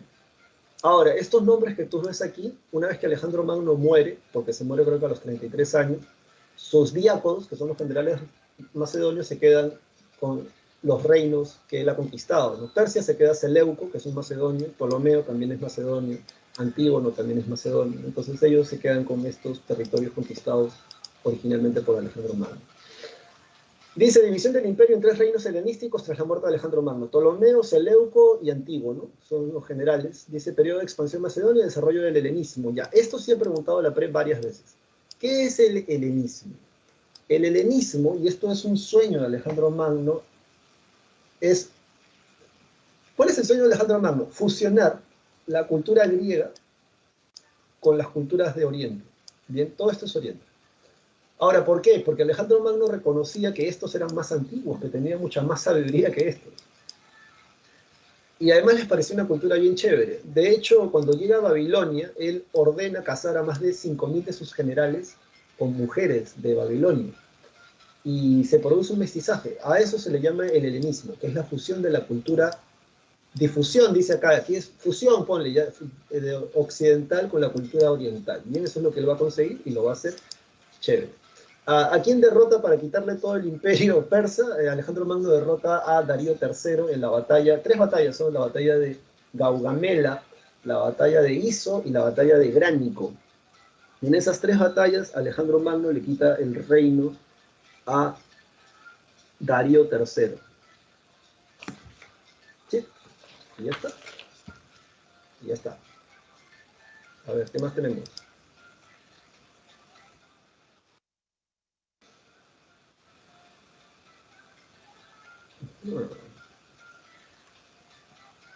Aquí están las columnas que quería enseñarte rápidamente. Esto no te lo van a enseñar este ciclo, porque no lo he visto en la separata. Si está en la separata, apréndelo de una vez, ¿bien? Pero, a ver, mira, estas fotos las tomé en el centro de Lima. Sí, estas fotos. Esta es la Escuela de Arte, de Bellas Artes de Lima, y esto creo que es un edificio que está al costado de la Plaza San Martín. Entonces tú, como ya eres estudiante de la pre y además de esta clase, ya vas a saber identificar. Es facilísimo, ¿ya? El estilo dórico, recuerda, los espartanos descienden de los dorios. El estilo dórico es el más sólido y el más simple de todos, ¿bien? Así está, mira, no tiene adornos, nada. Dice ábaco y equino, nada, no tiene adornos, ni siquiera tiene base. Es una columna pelada. Entonces tú cuando vayas al Centro Histórico de Lima, veas esa columna y tú dices, ¿sabes qué, cariño? Estás con tu flaco, con tu flaco. Esa es una columna estilo dórico. Entonces la otra es más sencilla todavía, tiene como rulos, bien, tiene como rulos, volutas de carneros, como rulos, ¿no? Como rulos. Ese es el estilo jónico, acuérdate, los atenienses dicen que descienden de los jonios, bien. El capitel es la parte superior, por cierto, no te vayas a paltear. Y el último estilo, que es el más fácil de reconocer, que es el estilo corinto, como el que está aquí, es el que tiene varios adornos aquí en la parte superior. Tiene hojitas, frutas, tiene vainas así, y ese es el estilo corinto, y ese es el más trabajado de todos, se podría decir. porque va de lo más simple a algo con adorno más o menos, a algo con un montón de adornos. Bien, ¿qué es esto de acá? Y ya está. Vámonos ahora a los romanos. Vámonos a los romanos. A ver, ¿qué tenemos por acá? Hmm. Vámonos a Roma. Bueno, ¿dónde se ubica Roma? Acá, para toda la clase. Bien, acá se ubica Roma. Bien, aquí. ¿Dónde estuvimos hace un momento? Por acá estuvimos hace un momento. Bien, en la península de los Balcanes. Entonces ahora vamos a ver. Esta es la periodificación, ¿bien? Sobre la periodificación, yo te animo a que te lo aprendas, ¿sí? La monarquía va desde el año 753 hasta el año 509. Se llama monarquía porque gobiernan reyes. Hay dos tradiciones, de hecho, la dinastía latina, que es la legendaria, y la dinastía etrusca, que es la histórica. El último monarca etrusco, que no es un latino, los romanos dicen que descienden de los latinos, ¿bien? Pero los etruscos son otro pueblo. Es como hablar de Huari y Tiahuanaco, por así decirlo, ¿no? Son dos pueblos que viven en la misma zona geográfica, ¿no? Entonces, originalmente los latinos eran los que gobernaban. El fundador de Roma, Rómulo Augustulo, no, perdón, estoy hablando de tontería, Rómulo, el fundador de Roma, su hermano Remo, van a ser amamantados por una loba, ¿no? Dice el mito, Luperca, creo que se llamaba la loba. Aquí está el mito. Aquí hay una pintura de Pedro Pablo Rubens sobre eso. Pero eran latinos. Luego los etruscos, que son otro pueblo, conquistan a estos latinos, y estos sí son históricos, según el dato histórico, porque de estos sí hay un registro, y los otros son considerados legendarios. Y el caso es que el último rey etrusco, Tarquino el Soberbio, va a ser acusado por los patricios son la nobleza romana, que está acá, por cierto. Los patricios son la nobleza romana. Um, y van a acusar a este etrusco de haber violado a una patricia, o sea, una mujer noble. La plebe romana, haciéndole caso a los latinos, matan a todos los etruscos, o al que pueden, y es así como se inicia desde el 509 hasta el 29 el periodo de la República. En ese periodo de la República, los que gobiernan son principalmente el Senado, que son los representantes de las familias más antiguas de Roma. En la Asamblea Curial, si no me equivoco, ellos están agrupados. SPQR significa el Senado y el pueblo romano. Esta águila la llevaba como estandarte todas las legiones romanas. Decían que si el águila caía en batalla, ya mejor mátate, ¿no? Porque, o sea, una vergüenza. Es un símbolo de buena suerte para ellos, además. Y bueno, después de esto, en el 29 a.C. ya han matado a Julio César en el 45. El vengador de Julio César son Octavio, Marco Antonio y Lépido. Octavio era hijastro de Julio César, o era un familiar. Marco Antonio era un general de Julio César. Y es así como luego en el 29 Octavio se hace con el poder y le dan control imperial, y es así como se inicia la parte del imperio. Y bueno, acá está lo que te estaba contando. ¿Ves? De la parte de la monarquía, el periodo iniciado gobernado por 7 reyes latinos, y también están los etruscos.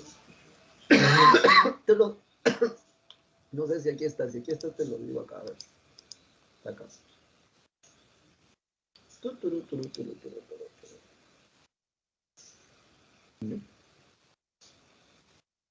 No, no está. Ya, a ver, los reyes latinos son Rómulo y Tito Tácito. Ellos van a dar la división social entre patricios y plebeyos. Luego viene el otro rey latino, que es Numa Pompilio, es un rey sacerdote, organiza la religión. Luego viene otro rey latino, que es Tulio Ostulio, rey guerrero, organiza al ejército invencible romano. Y Anco Marcio, que es un rey comerciante. Esos 4 son latinos. Luego vienen 3 etruscos. De esos 3 etruscos, el que nos interesa a nosotros es Tarquino el Soberbio, que es el último rey.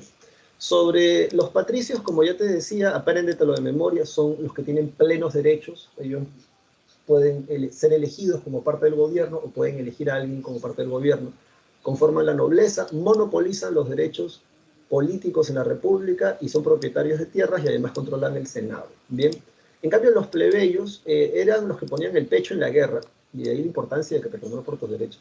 Eran libres, pero sin derechos, a inicios de la República. Sin embargo, los fueron obteniendo posteriormente. Los clientes, es algo bastante fácil, no creo que te lo pregunten ahora, creo que no está en el aparato, pero por si acaso, los clientes son plebeyos muy pobres. Son tan pobres estos plebeyos que tienen que ponerse bajo la protección de un patricio, para que el patricio les dé comida, les dé ropa, les dé un lugar donde dormir, a cambio de servicios personales. Bien, no es un esclavo, no es un esclavo. Hay aparte hay esclavos, como está acá. Son considerados mercancías. Si son considerados mercancías, puedes patearlos, comprarlos, venderlos, quemarlos, hacerles lo que a ti se te dé la gana, y ya te he dicho, no son africanos. Acá te puedes hacer esclavo por deudas, inclusive. Dicho esto, entonces, vámonos ahora a la parte de la República. Pero vámonos a tu separata, mejor, porque si no, no vamos a llegar nunca. De la parte de la República, dice, tenemos las asambleas y los comicios, el Senado y los comicios. Instituciones, ¿no? El Senado son los que proponen las leyes, asesoran a los magistrados y representan al Estado. Ya está. Son senadores. Equivale como al Congreso, ¿no? Por así decirlo. Sobre los cargos públicos que puedes tener aquí, está dictador, censor, tribuno, edil, pretor, cuestor. El pretor es el gobernador de provincia, anótalo por ahí, por favor. El cargo más alto al que puedes aspirar de todos estos cargos es cargo de cónsul. Son dos cónsules, uno patricio, uno plebeyo, dice aquí. Estudialo así. Profesor, y este que está acá, ya mira, cuando Simón Bolívar viene al Perú, él no viene diciendo yo soy dictador, ¿no? Quítate esa vaina de la cabeza, porque hay gente que lee poco y repite y habla mucho. Cuando él llega acá al Perú, él llega con invitación del Congreso peruano. Y en esa invitación, el Congreso peruano le da título de dictador,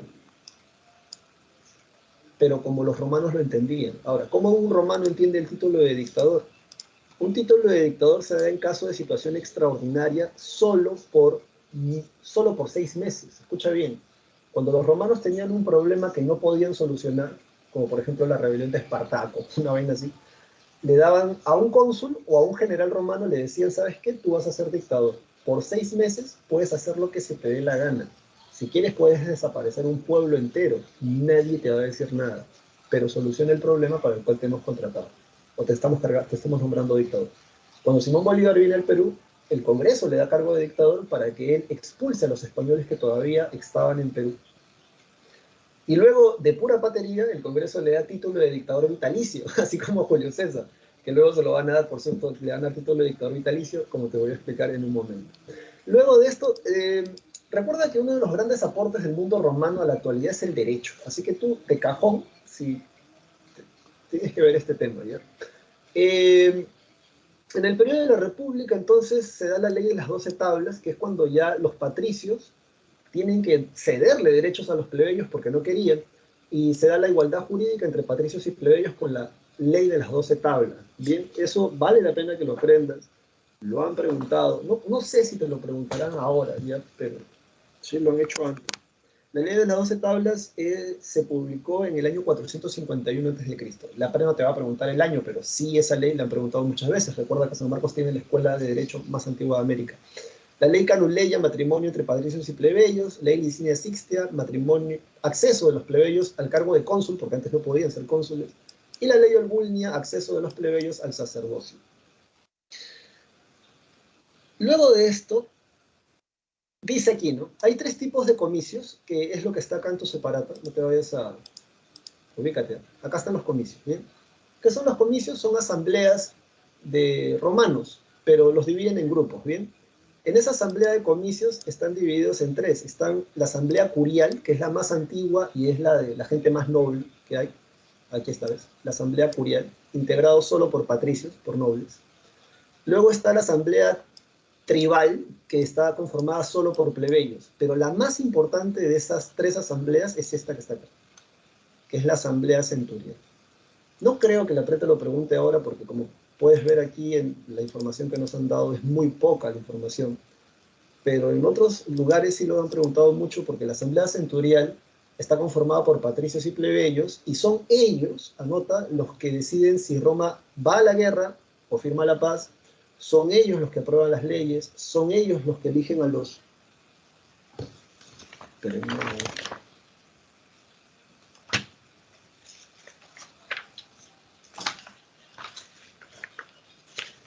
Sí, son ellos los que eligen a los cónsules, perdón, a los senadores.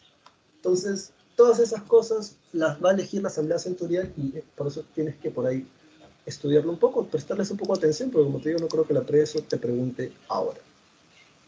Luego, aquí están las leyes, que ya las habíamos visto. El pretor entonces es el gobernador de provincia, acuérdate. El censor, el que hace los censos. El edil es el que se encarga de, es el alcalde. El cuestor es el que te cobra los tributos, los impuestos. Y el tribuno es el que defiende a los plebeyos de los abusos de los patricios. No tiene que tener alguien que los defienda. Luego tenemos la expansión romana.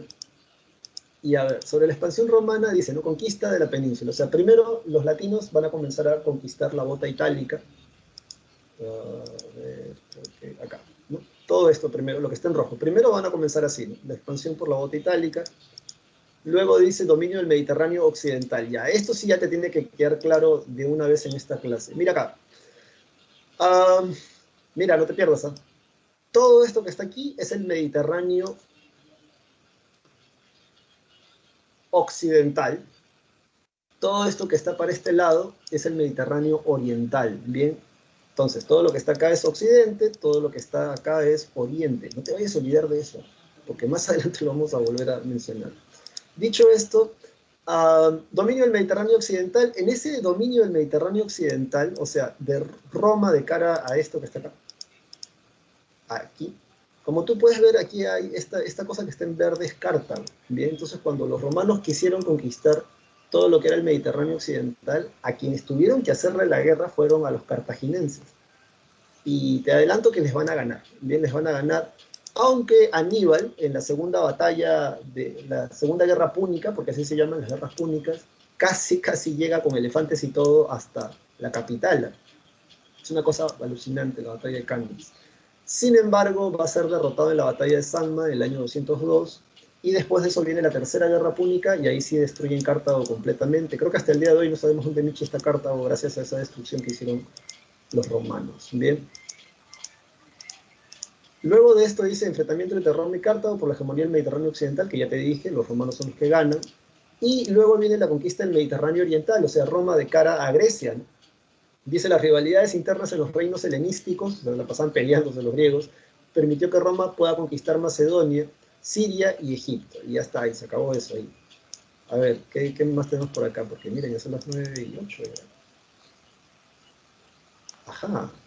Bueno, y después tenemos a la gentita del primer triunviratum, ¿no? Que es la Segunda Guerra Civil. A ver, espérense, vamos a ver si todavía no hay nada más que hablar por acá. Bueno, luego dice tu separata que tenemos la reforma, la reforma agraria de los hermanos Graco. Bien, eso está aquí en tu separata, si no me equivoco. A ver.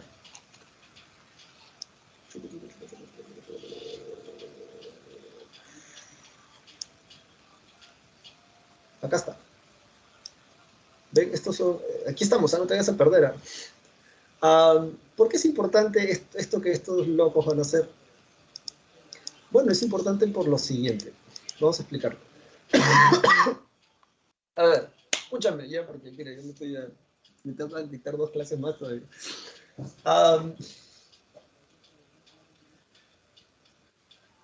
¿Qué cosa sucedía?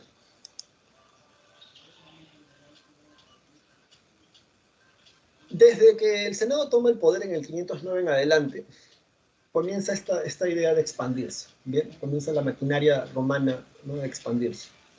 Y eran muy eficientes, ¿eh? Muy buenos guerreros, muy buenos ingenieros.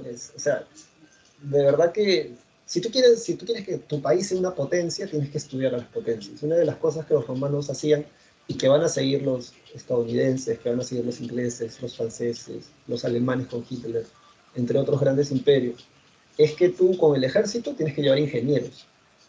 ¿Cómo, profesor? O sea, gente de verdad que se da unas proezas de ingeniería alucinantes. Los incas también, ¿no? Es la misma vaina.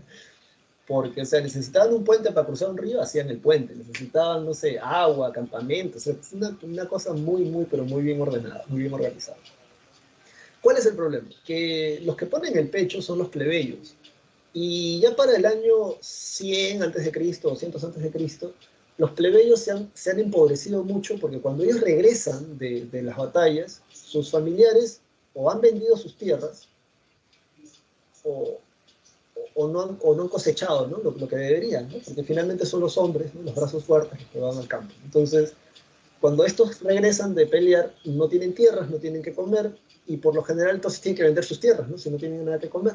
¿Quiénes son los que compran estas tierras? Son los patricios. Y ya para esto, estos años había vuelto insostenible, porque había muchos plebeyos que no tenían tierras ahora en la capital y que no tenían que comer, a pesar de que habían dado, digamos, habían trabajado en el ejército.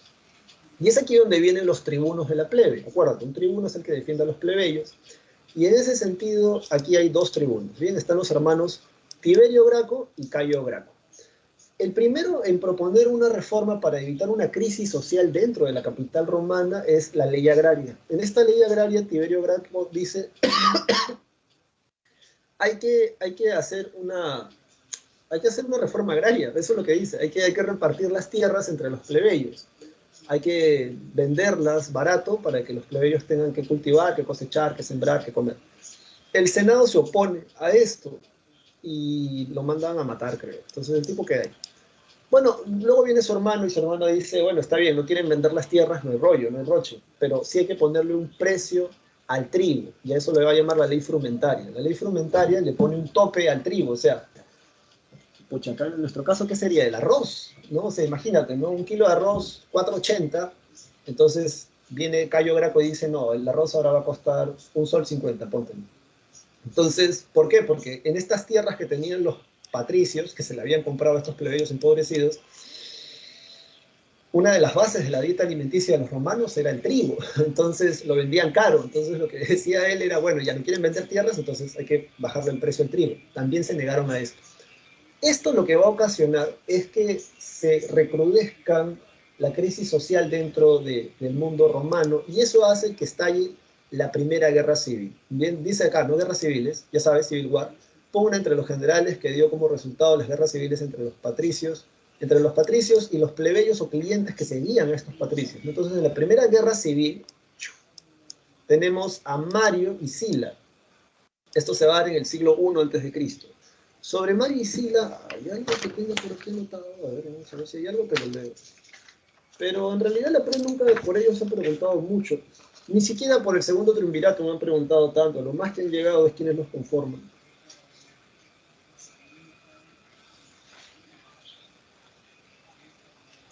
Lucio Cornelio Sila, él era el del partido de los populares, o sea, defendía a la plebe, mientras que Mario Cayo, él era más bien de los optimates y él pertenecía al partido de los patricios. Finalmente a él lo vuelven dictador vitalicio, lo vuelven dictador a él en el año 82 a.C. Sí, tuvo el apoyo de la plebe y ya está. Pero la crisis social en Roma no fue solucionada. Luego de esto viene la Segunda Guerra Civil, y es aquí donde se forma el primer triunvirato. Mucho cuidado. Escúchame bien, me voy a detener aquí un momento.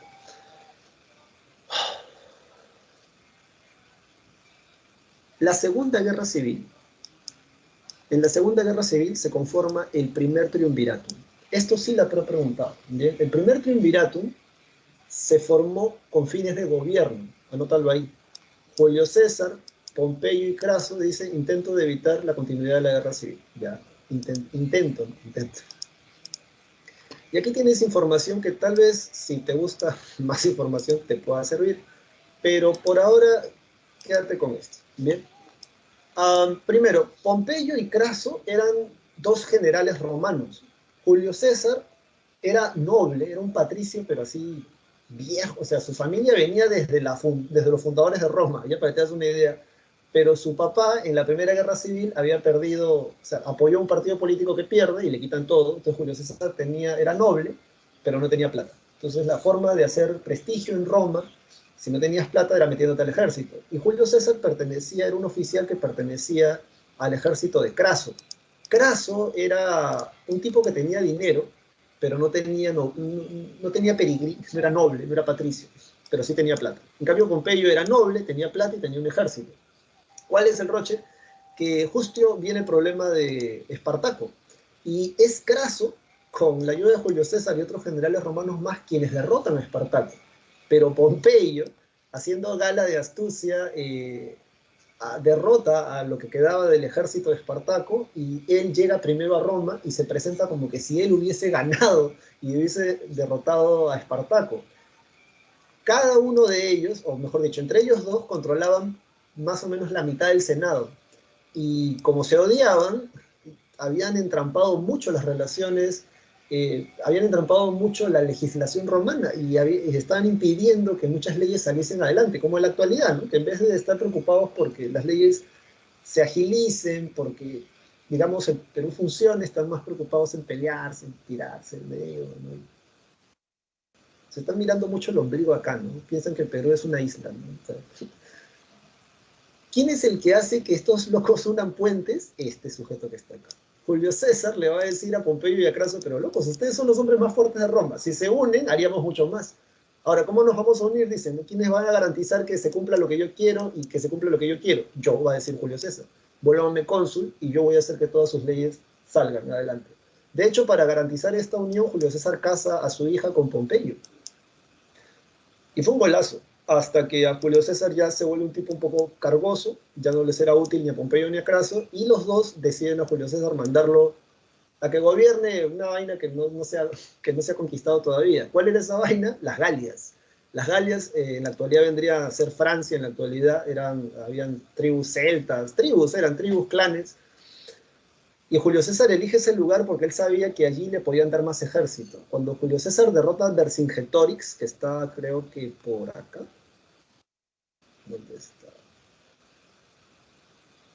No, no está bueno. Vea. Acá está Vercingetorix, se mete acá a la ciudad de Alesia. Vercingetorix hace una muralla. Entonces Julio César dice, bueno, entonces es una muralla, yo hago otra muralla para evitar que tú salgas. Vercingetorix manda a llamar a sus amigos para que lo venga a rescatar. Julio César agarra y dice, llamando a tus amigos. Y Julio César hace otra muralla. Crea dos murallas de tal manera que a los que estaban acá los mató de hambre hasta que Vercingetorix se rindió y los que venían de afuera no pudieron ingresar. Una cosa alucinante, cuando lo llevó a Roma todo el mundo lo aplaudió, todo el mundo lo quiso. Luego Julio César se enfrenta a Pompeyo y en la batalla de Farsalia lo derrota pero no lo mata. Pompeyo huye a Egipto y en Egipto estaba Ptolomeo IV, creo, una vez así, que era un niño de 12 años, un faraón egipcio macedónico, y le corta la cabeza. La presenta a Julio César no le gusta, Cleopatra, que en ese tiempo tenía 20 o 19 años creo, conoce a Julio César, lo enamora, tiene un hijo, y así quedó el primer triunvirato. Bien, ese es el primer triunvirato, que ya, mira, me toma un poco de tiempo para explicarte el primer triunvirato. Entonces, luego del primer triunvirato, bueno, luego Julio César retorna a Roma y le dicen, loco, te piensan matar. Y Julio César dice, no, claro que sí, te piensan matar en las escaleras del Capitolio. El Capitolio equivale como el Congreso, por así decirlo, pero por ley romana estaba prohibido que alguien ingresara con armas al Capitolio, entonces Julio César no creía. Él está subiendo las escaleras del Capitolio y le caen más de 40 puñaladas que meten a Julio César. Solo 4 fueron mortales. Uno de los que le metió una puñalada fue Bruto, que era su hijastro, porque Julio César salía con su mamá, ¿no? Que era otra Patricia, ¿no? Entonces, lo matan a Julio César y los vengadores de la muerte de Julio César son los que forman el segundo triunviratum. Bueno, aquí está, este es un cuadro, ¿no? De la muerte de Julio César, los idos de marzo. Y esta es la tercera guerra civil entonces, y nosotros pasamos al segundo triunviratum. Bien, del segundo triunviratum, creo que aquí en tanto separata, dice Octavio, Marco Antonio y Lépido en la batalla de Accio ya. ¿Qué cosa sucedía? Si el primer triunviratum se dio con fines electorales, ¿cómo, profesor? Sí, el primer triunviratum, anótalo, me he confundido, creo yo, cuando hablo. El primer triunviratum se dio con fines electorales porque Julio César, Pompeyo y Craso se unen para ganar las elecciones en el Senado. En cambio, el segundo triunviratum se van a dar con fines de gobierno. A Octavio le van a entregar todo lo que vendría a ser Italia hasta España para que gobierne. A Lépido le dan toda la costa del norte de África y a Marco Antonio él se queda con todo lo que es Asia Menor. Profesor, Asia Menor, ¿qué cosa es? Pero, acá. Todo esto es Asia Menor. Bien, todo esto es Asia Menor. Entonces, cuando Marco Antonio va a Egipto a gobernar desde allá, se enamora de Cleopatra. Tan enamorado habrá estado de Cleopatra que Cleopatra lo convence de hacerle la guerra en la batalla de Accio en el año 31 a Octavio. Además, Marco Antonio estaba casado con la hermana de Octavio, Octavia se llamaba. Y Octavio dijo, pues que era una vergüenza, ¿no? Que como este tipo está humillando a una patricia, un rollo. Y finalmente es Octavio el que derrota en esta batalla a Octavio y a Cleopatra. Los dos se suicidan en el año 31 a.C. Y es así como Octavio, al regresar a Roma, es convertido en Imperator Kaiser Augusto, que significa César Augusto divino. Augusto es divino. Es un vacilón porque cuando él consigue todas estas cosas, justo pasa el cometa Halley. ¿Cómo, profesor? El cometa Halley pasa una vez cada 72, cada 75 años, y está pasando el cometa Halley en esos tiempos, ya cuando Octavio era emperador, y él manda a decir a toda la ciudad de Roma que ese es el alma de Julio César ascendiendo a los cielos, gracias a la venganza que ellos han hecho, ¿no? Los que mataron a Julio César en el segundo triunvirato. Dicho esto, entonces vámonos inmediatamente ahora, sí, porque hay más cosas que contar, pero bueno. Luego tenemos Octavio, entonces se hace emperador y es así como se inicia el periodo del Imperio Romano. Bien, cosas que te pueden servir a ti de cara a tu examen. A ver, vamos a ver. Primero, la paz romana, dice, ¿no? La paz romana, periodo de estabilidad interna en el imperio que permitió alcanzar el máximo desarrollo económico y la expansión territorial. Ya está. ¿Te aprendes este de cajón? Trajano es el que consigue la máxima expansión territorial. Ahora te enseño la imagen para que veas.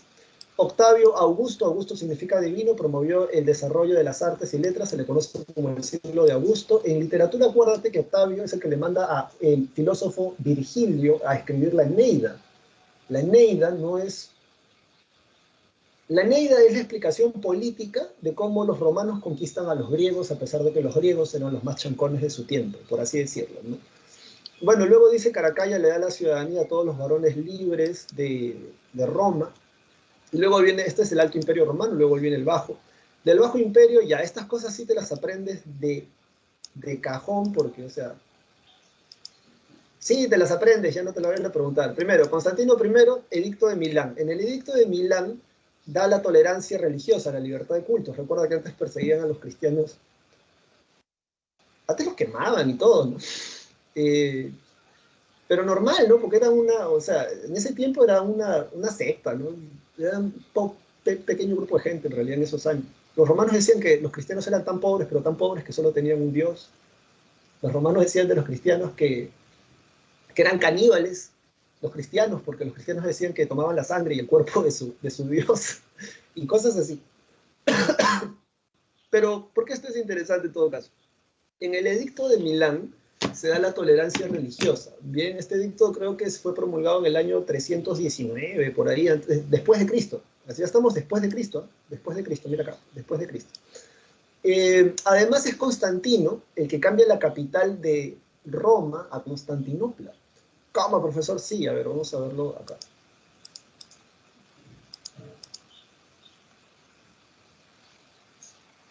Acá. Si tú miras aquí, es Constantino el que cambia, otro color más sexy, este. Antes la capital estaba acá, ahora la cambió aquí, a Constantinopla. La posición es súper, súper estratégica, ¿eh? Esto que está acá, esto que tú ves aquí, oh, necesito otro color. Esto, ¿no? Ya, la posición que tú ves acá, ¿por qué es importante?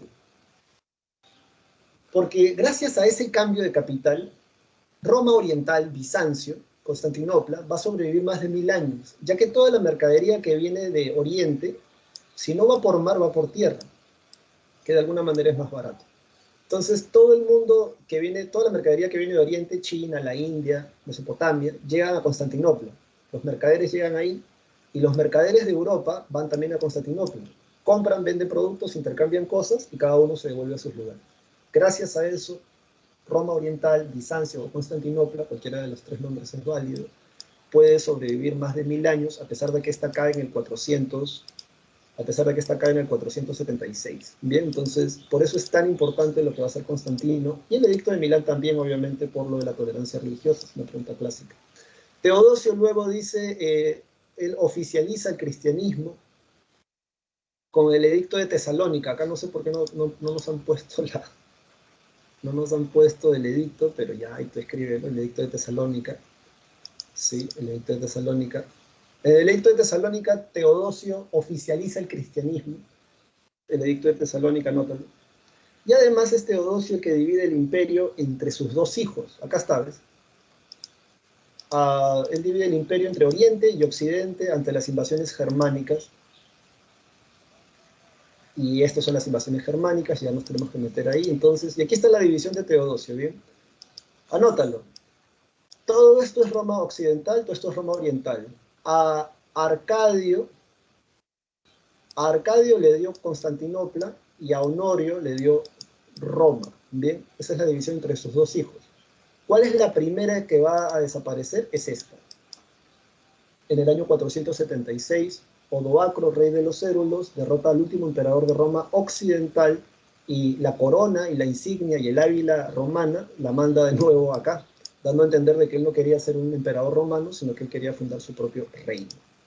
Dicho esto, entonces, vámonos. Estos son los dioses. Acá, esto ya lo terminamos. Acá. Bueno, esto ya tú también lo lees. Acuérdate de Trajano. Esta es la invasión, las invasiones bárbaras. ¿Cuánto nos queda después de esto?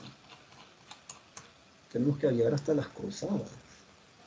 Bizancio, feudalismo. Vayan. Bueno. Ya está. Sí, yo creo que sí lo hacemos. Sí lo hacemos. A ver, vamos a ponerlo, vamos a borrar esto. No sé si creo que necesitamos el otro.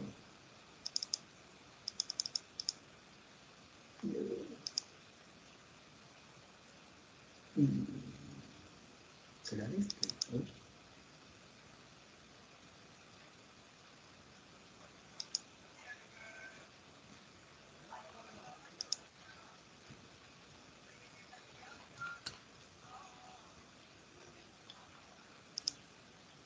Sí, aquí estamos.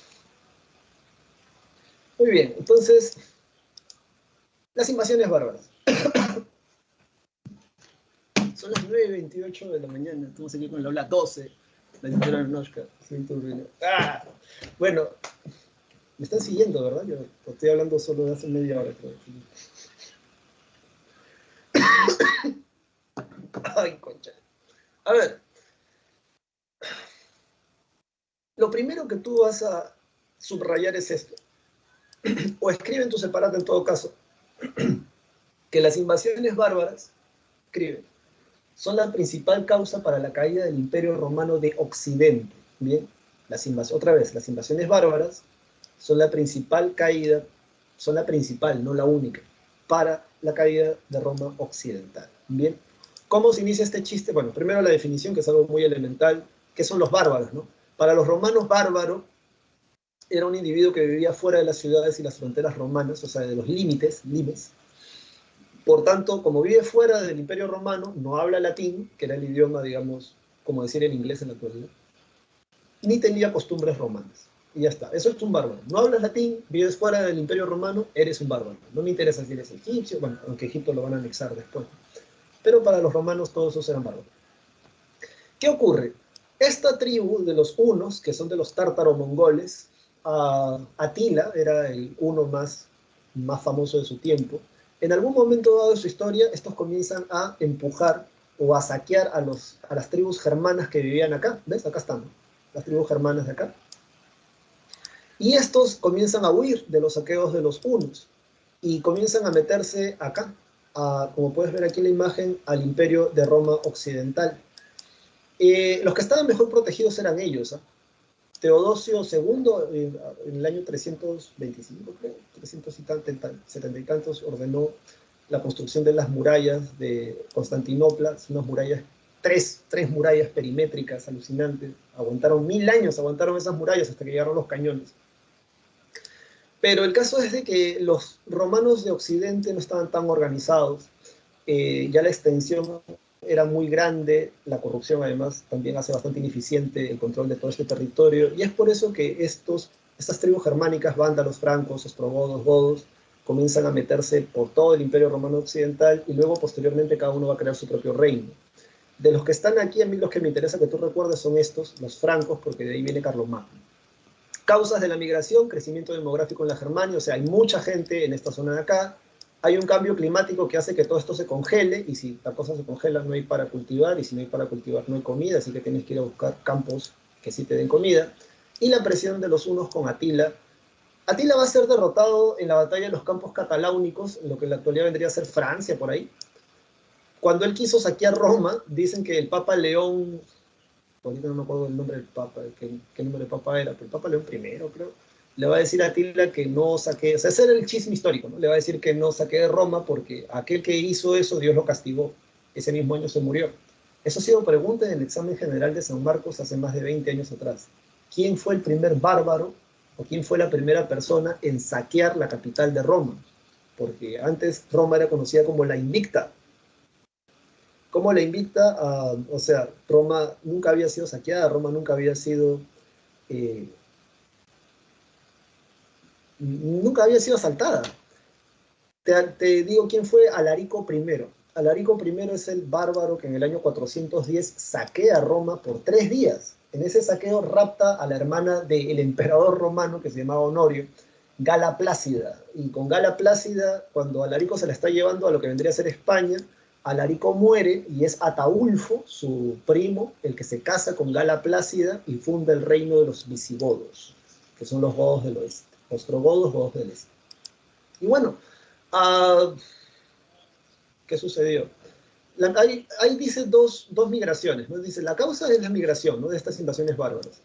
Pero la primera migración que es pacífica es hasta el año 200 más o menos después de Cristo, donde van a vivir primero así tranquilazos en las fronteras, van a vivir, pero luego vienen las invasiones violentas, donde los visigodos derrotan al imperio en la batalla de Adrianópolis, dice aquí en el año 378. En el año 378 los visigodos, es que hay que ser malo, ¿no? Porque los romanos no tenían soldados, ya que los soldados ya no querían estar en el ejército, porque no les pagaban, les daban tierras muy lejos, etc. Entonces los emperadores romanos comienzan a asimilar a los bárbaros al ejército. El detalle está que hay un punto donde solo los patricios son oficiales y el grueso de los soldados son germanos, son en este caso visigodos. Los trataban mal estos generales romanos y los soldados visigodos decían, se dieron cuenta de lo obvio, nosotros somos como que 100 contra 10, o sea, no nos van a ganar. Y es así como se dicen las inundaciones violentas. Bueno, luego de esto tenemos, dice, seguimos acá, ¿no? ¿Cuáles son las consecuencias de estas invasiones bárbaras? Bueno, las consecuencias es que van a surgir los reinos bárbaros. Dice aquí, fin del Imperio Romano de Occidente, y esta es la primera consecuencia. Te aprendes esto de memoria. ¿Cuándo cae el Imperio Romano de Occidente? En el año 476, cuando Odoacro, rey de los Érulos, o caudillo de los Érulos, termina derrocando al último emperador romano. ¿Cómo se llamaba el último emperador romano? Rómulo Augustulo. Está en tu separata también. Está acá, creo. Acá está. Rómulo Augustulo. Bien. Va a ser depuesto por Odoacro, rey de los Érulos. ¿Y por qué el dato es interesante? Bueno, tenía 16, 17 años el último emperador romano. Es fácil acordarse de su nombre porque lleva el primer nombre del fundador de Roma y el primer nombre del emperador romano, Rómulo Augusto, ¿no? Tenía 16 años, Odoacro no lo mató, decía que era muy joven para matarlo. De hecho, el que gobernaba era su padre, que era un general romano, y por eso lo dejó ahí vivo. 3 años después apareció muerto, ¿eh? Rómulo Augustulo. ¿Quién lo mandó a matar? Su primo hermano de acá, para que nadie reclamara el trono o la potestad de todo el Imperio Romano de Occidente originalmente, pensando que se podía volver a recuperar. Surgen también las lenguas romance, ya sabes, portugués, español, francés, italiano, rumeno, sardo, provenzal, etc. Se difunde el cristianismo y se da la ruralización de la economía. ¿Qué significa esto de la ruralización de la economía? Esto es algo muy sencillo, así que presta atención. Originalmente, escucha, porque esta es clase de economía. Originalmente, antes de la caída del Imperio Romano de Occidente, todo se producía en las ciudades. ropa, comida, bienes de consumo, de servicio en las ciudades. Pero cuando se inician las invasiones violentas, estos bárbaros saben que gracias a los caminos romanos pueden llegar a cualquier ciudad. Entonces es fácil, pues, ¿no? Porque tú sigues los caminos y fijo, fijo llegas a una ciudad y la puedes saquear. Los bárbaros no se quedan dentro de la ciudad, los bárbaros saquean la ciudad, raptan, violan, asesinan y luego se quitan de la ciudad. En ese sentido, la nobleza, lo que van a hacer los patricios romanos buscando seguridad es quitarse de la ciudad. Pues ellos van a decir, ya no es seguro vivir en la ciudad. Ahora lo que vamos a hacer nosotros es irnos a nuestras haciendas en el campo. La villa rústica se llama eso. Y en esas haciendas en el campo son como, o sea, uno le dice haciendas, pero son como pueblos, ¿no? Porque tienen establo, tienen herrería, tienen panadería, tienen de patricios, ¿no? De la nobleza. Y claro, cuando se van los patricios, ellos se llevan a sus esclavos y detrás de ellos también se van los plebeyos, buscando trabajo, buscando también seguridad. Entonces ahora todo lo que se va a producir, toda la ropa, todos los bienes de consumo, los alimentos, ya no se va a producir en la ciudad, ahora se va a producir en el campo. Y por eso dice ruralización de la economía, porque ahora todo lo que se produce va a ser en el campo. ¿Por qué en el campo? Porque para los bárbaros es más difícil llegar a esas villas rústicas, a esas haciendas en el campo, ya que no hay caminos claros, no hay caminos bien trazados para llegar hasta allí. Y bueno, ahora nos vamos al Imperio Carolingio. Sobre el Imperio Carolingio, recuerda lo siguiente, ellos descienden o vienen del reino de los francos, ¿bien? Dicen en la actualidad es Francia principalmente, pero eran más países, hasta donde tengo entendido, tú quédate con este dato. Luego dice, su gobierno representó el primer intento de reconstruir el Imperio Romano de Occidente. Esto es una pregunta que ya han dejado de hacer, pero realmente era una pregunta interesante. El sueño de Carlomagno era volver a revivir el Imperio Romano de Occidente. ¿Cómo, profesor? Sí, porque acuérdate, Odoacro, rey de los érulos, es el que termina venciendo al último emperador romano de Occidente, devuelve las insignias a Constantinopla y fundan nuevos reinos. Pero Carlomagno, el Imperio Carolingio, el Imperio Carlomagno o Carlomagno fue un tipo que quiso revivir el Imperio Romano de Occidente. Y aunque tú no lo creas, por 13 años, aunque sea de nombre, logró hacerlo. Porque en la coronación dice, a través de sus campañas militares, propagó el cristianismo, esto sí subrayalo, propagó el cristianismo en Europa Occidental. El cristianismo cuaja en Europa gracias a Carlomagno. De hecho, con Carlomagno viene algo que se llama el Renacimiento Carolingio. Habían tres tipos de lugares donde tú podías estudiar. En la parroquia, o sea, si tú vivías en un pueblito dentro del imperio de Carlomagno, todos los domingos ibas a la iglesia y ahí te enseñaban a leer, escribir, a sumar y a restar, pero con temas bíblicos. Luego estaba la escuela, las monacales, ya que si querías seguir estudiando, ponte a nivel universitario, tenías que meterte en un monasterio como miembro de la jerarquía eclesiástica, y acuérdate que todo eso lo tienes que aprender en latín, porque el conocimiento así se va a guardar en latín. No todo el mundo sabe latín. Y luego está la escuela palatina, la escuela de Aquisgrán, que era donde filósofos, matemáticos iban a vivir a la capital, al palacio de Carlomagno, para que le enseñaran a la nobleza. Carlomagno es el ideal de rey en la Edad Media, porque Carlomagno es buen cristiano, buen guerrero y es un intelectual. Después de Carlomagno difícilmente hay un rey europeo, después de Carlomagno, mira que el año, que cumpla esas tres cosas. Buen guerrero, buen cristiano, intelectual. Por lo general o son guerreros o son cristianos e intelectuales, o son intelectuales y guerreros, pero no las tres juntas. El único tipo, o de los pocos en todo caso, que lo va a conseguir va a ser Carlomagno. Nunca perdió una batalla mientras él estuvo dirigiendo el ejército. Alucinante. Y bueno, ¿cómo está organizado el territorio de Carlomagno, ¿no? Creo que por acá tengo algo.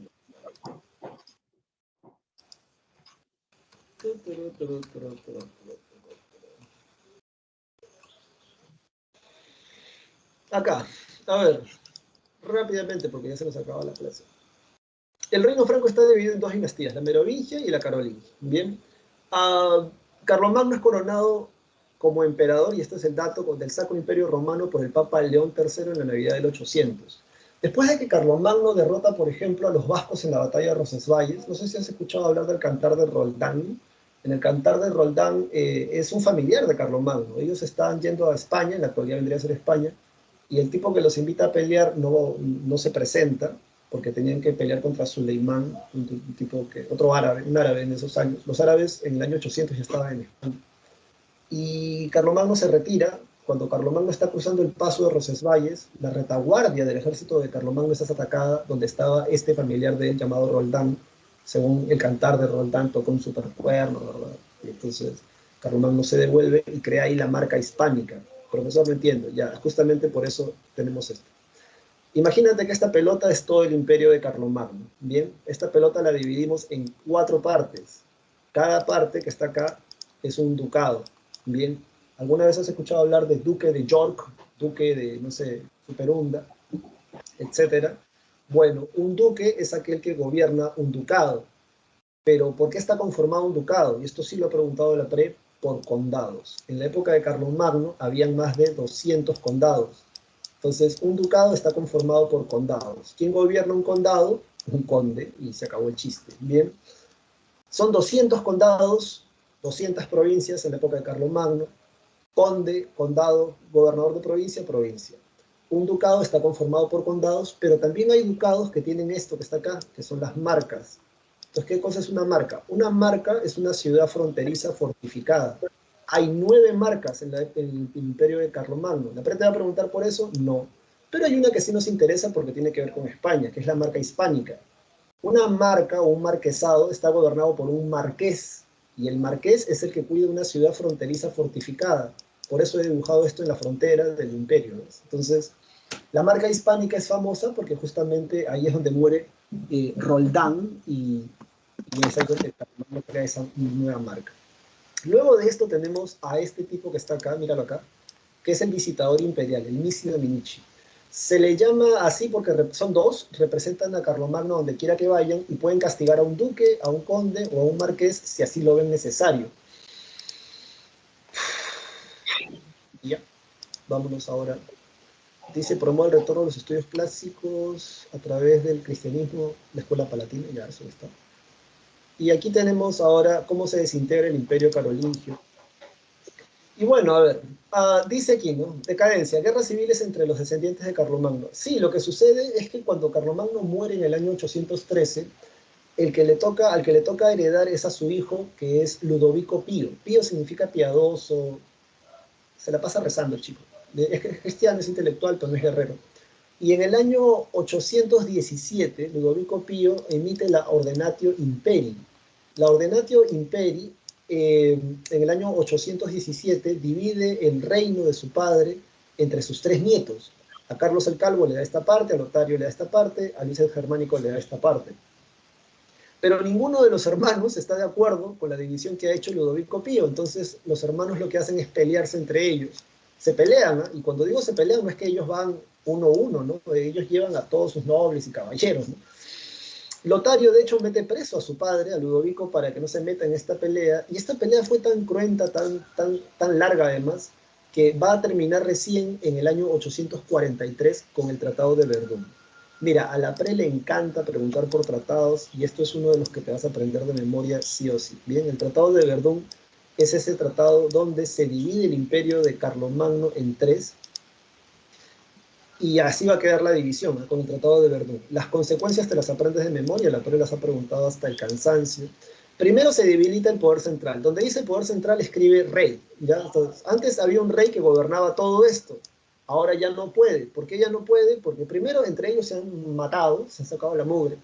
Y en segundo lugar porque ahora, sumado a esto, que son las segundas invasiones bárbaras, que ya son los vikingos, los normandos, estos generan un clima de inseguridad y eso hace que cada porción territorial, ducado, condado, marquesado, desde los castillos que ellos han construido para defenderse, comiencen a, comiencen a cuidar cada una de esas zonas.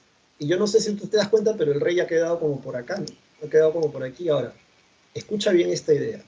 Todos los duques, condes y marqueses saben que al rey le pertenece todo esto, por derecho. Pero también saben que en ese momento no pueden controlarlo todo, porque hay invasiones, de nuevo, y con las justas el tipo puede gobernar esta parte de acá, con las justas. Entonces, ¿qué hago yo? Yo puedo ser como un pequeño rey desde mi propio feudo, ¿bien?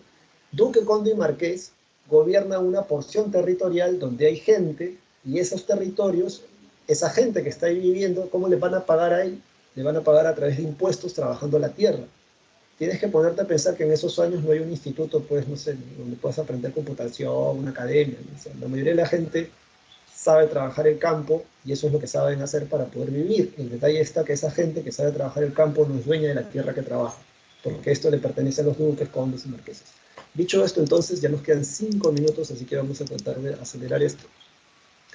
Y bueno, luego de esto, en tu separata, ¿qué tenemos? Luego viene el Imperio Bizantino. El Imperio Bizantino, ya sabes, es el imperio de Roma oriental, ¿no? De Oriente. Y aquí datos, dice Teodosio dividió el imperio entre sus dos hijos en el año 395, lo que te decía hace rato, a Arcadio le dio Bizancio, Oriente, a Honorio le dio Roma Occidental. Características, el cesaropapismo te lo aprendes de memoria porque el Basilius o el emperador es el rey de Constantinopla, el rey de Bizancio, el rey de Roma Oriental.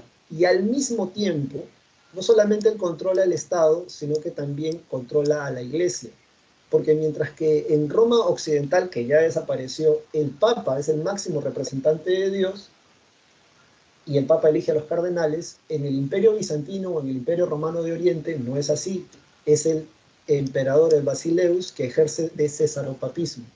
El rey, el Basileus, controla tanto el Estado en Bizancio como la Iglesia. No son papas en el cristianismo ortodoxo, así se le llama en la actualidad, son patriarcas. Bien, se ha visto los caballeros del zodiaco, por eso se le llama así, el patriarca.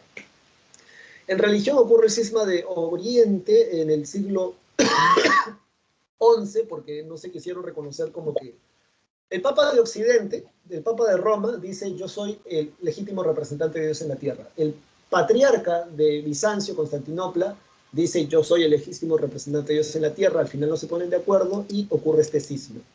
En cultura dice hay un sincretismo. ¿Qué es el sincretismo? Es la fusión, ¿bien?, de tres elementos, griegos, romanos y orientales. Luego dice, debido a su estratégica ubicación, el estrecho del Bósforo se convirtió en el nexo, la palabra clave, en el nexo comercial entre Oriente y Occidente, que lo explicaba hace rato. Y de todos los emperadores bizantinos, el que tú no te vas a olvidar es Justiniano. Justiniano, dice, fue el más grande emperador bizantino, quien logró la máxima expansión territorial, construyó la iglesia de Santa Sofía y ordenó la recopilación del Corpus Juris Civilis. ¿Qué cosa es el Corpus Juris Civilis? Es la recopilación de todo el derecho romano desde la fundación de Roma hasta la época de Justiniano. Gracias a esa obra, anótalo, conocemos más del 90% del derecho romano, porque si no fuese gracias a esa obra, no conoceríamos la legislación romana, y debes de saber que más del 70% del derecho peruano y del derecho a nivel mundial se basa en legislación romana, en derecho romano. Así que es muy importante saberlo. La toma de Constantinopla, ¿cuándo cae? Porque mira, Justiniano es del año 600, 500 después de Cristo. Constantinopla cae en el año 1453 con Mehmed II, que es el sultán de los turcos otomanos, que a punta de cañonazos, por cierto, se baja las 3 murallas perimétricas de Constantinopla. Una cosa alucinante. Y con eso, ya sabes, acaba la edad moderna, ¿no? Y se inicia la edad contemporánea. Luego venimos con el Imperio Musulmán, y del Imperio Musulmán, chicos y chicas, lo más importante que puedes recordar es lo siguiente. Primero, Mahoma es el que funda esta nueva religión monoteísta. En la Égira es la huida de la Meca. Acá, mira la Meca acá. Vamos a ponerlo en otro color. La huida de la Meca a la ciudad de Medina. Se le presenta a Mahoma el arcángel Gabriel y le dice que Alá lo ha elegido a Mahoma como su único profeta. Mahoma recibe la misión de predicar el monoteísmo a Alá en la Meca. En la Meca había una piedra meteórica donde además habían tribus que adoraban esa piedra, tenían dioses ahí politeístas, eran politeístas. Y lo que va a suceder es que lo van a querer matar. Cuando Mahoma huye de la Meca a la ciudad de Yathrib o la ciudad de Medina, cualquiera de los nombres es válido, ocurre la Égira. La Égira marca el inicio del calendario islámico. Tú tienes que entender, varón o señorita, que no todo el mundo en este planeta, en este año, está en el año 2022.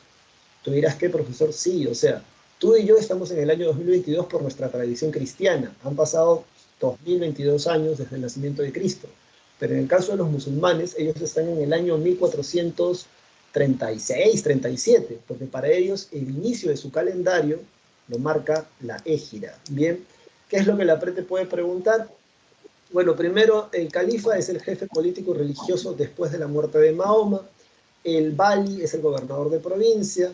La PRE ha preguntado mucho por esto, bien, por el califato Omeya, porque es el que consigue la máxima expansión territorial. La yihad es, dice, el esfuerzo en la defensa de la proclamación de la ley por Alá, ya está, eso está ahí. Y bueno, en el Islam, el Corán es un libro sagrado. El Corán es un libro, vamos a ponerlo más pequeño, creo, para que puedan verlo todos. Ya terminó la clase, sí, ya díganle a la tutora que ya me estoy yendo. Acá está. El Corán es el libro sagrado, el libro, como en la Biblia para los cristianos, son 5 pilares de fe. En estos 5 pilares de fe es declarar que Alá es el único Dios y que Mahoma es su profeta, ayunar en el mes de Ramadán, ir a peregrinar a la Meca, dar limosna a los pobres y orar 5 veces al día en dirección hacia la Meca. Bueno, luego de esto tenemos el feudalismo, ya estamos acabando con la clase, dame 2 minutos más. Dice, el feudalismo es el sistema económico, político y social sustentado en 2 grandes pilares. Por un lado dice la propiedad y el usufructo de la tierra. Duque, conde y marqués, el rey es dueño de la tierra y por lo tanto, si alguien la trabaja, tiene que cobrar un impuesto. Y la relación de dependencia personal se da a 2 niveles, a un vasallo y a un siervo. Un siervo es un laborador o un campesino libre. Trabaja la tierra con las manos. Laborador, el que trabaja con las manos. Orator, el que reza, el que ora, que es la iglesia. Y el bellator, que es el guerrero, es la nobleza, que son los que gobiernan. Bien. Causas del feudalismo, desintegración del imperio carolingio. Las causas del feudalismo son las consecuencias del Tratado de Verdún. Si te las aprendes, matas 2 pájaros de un solo tiro. En política dice fragmentación territorial en múltiples soberanías. Cada señor feudal gobierna como si fuera un pequeño rey. En sociales hay una ruralización de la economía y la economía es de autoabastecimiento. Cada feudo tiene que producir aquello que necesita consumir. No hay mucho comercio en esta época, por esa razón. Luego, estas son las relaciones de dependencia personal. Tenemos el homenaje y la investidura y ya nos tenemos que ir. En el homenaje, el vasallo, que es un noble libre, le ofrece fidelidad y en la investidura el señor feudal le da un símbolo. Si te da tierra, vas a cobrar los impuestos en tierra. Si te da trigo, cobras los impuestos en trigo. Monedas de oro, cobras los impuestos en monedas de oro. Porque no es que el señor feudal va a la tierra del campesino y cobra. Él necesita a alguien que le ayude. En ese caso es el vasallo. Bien. Si has leído el mío Cid o te he contado el argumento, eso es. Bien, eso es. Sobre las cruzadas, ¿cuál es el pretexto? Recuperar Tierra Santa tomada por los turcos selúcidas, acá, Jerusalén. Fueron 8 campañas, 8 cruzadas, pero solamente 3 llegaron a su objetivo y solo una logró recuperar Tierra Santa, que es la primera. La única, además, que logró recuperar Jerusalén es la primera, con Godofredo de Bouillon, que funda el Reino Latino de Jerusalén. ¿Cuándo la vuelven a perder? En la tercera con Salahadín, ¿no? En la batalla de los cuernos de Hattin, que va a derrotar a Ricardo Corazón de León, Francisco I y Federico de Prusia, si no me equivoco. Las causas también te las aprendes, estas son causas del feudalismo, apréndetelas de memoria, eso te lo puede presentar la PRE. Y chicos y chicas, eso ha sido todo por esta clase de ahora. Disculpa los 3 minutos robados. Te pongo las claves aquí en el chat, espero que se haya entendido la clase. Si no, en todo caso lo vuelven a saber y conmigo será hasta la próxima oportunidad.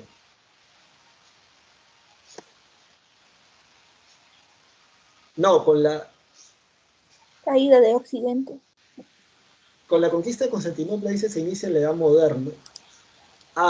Sí, con la conquista de Constantinopla se inicia la Edad Moderna. Sí. Muy bien, chicos y chicas, gracias por tu atención, por estos 4 minutos robados. Te pongo las claves en el chat. Nos vemos la próxima semana. Estudia mucho y que la fuerza te acompañe. Chao, chao.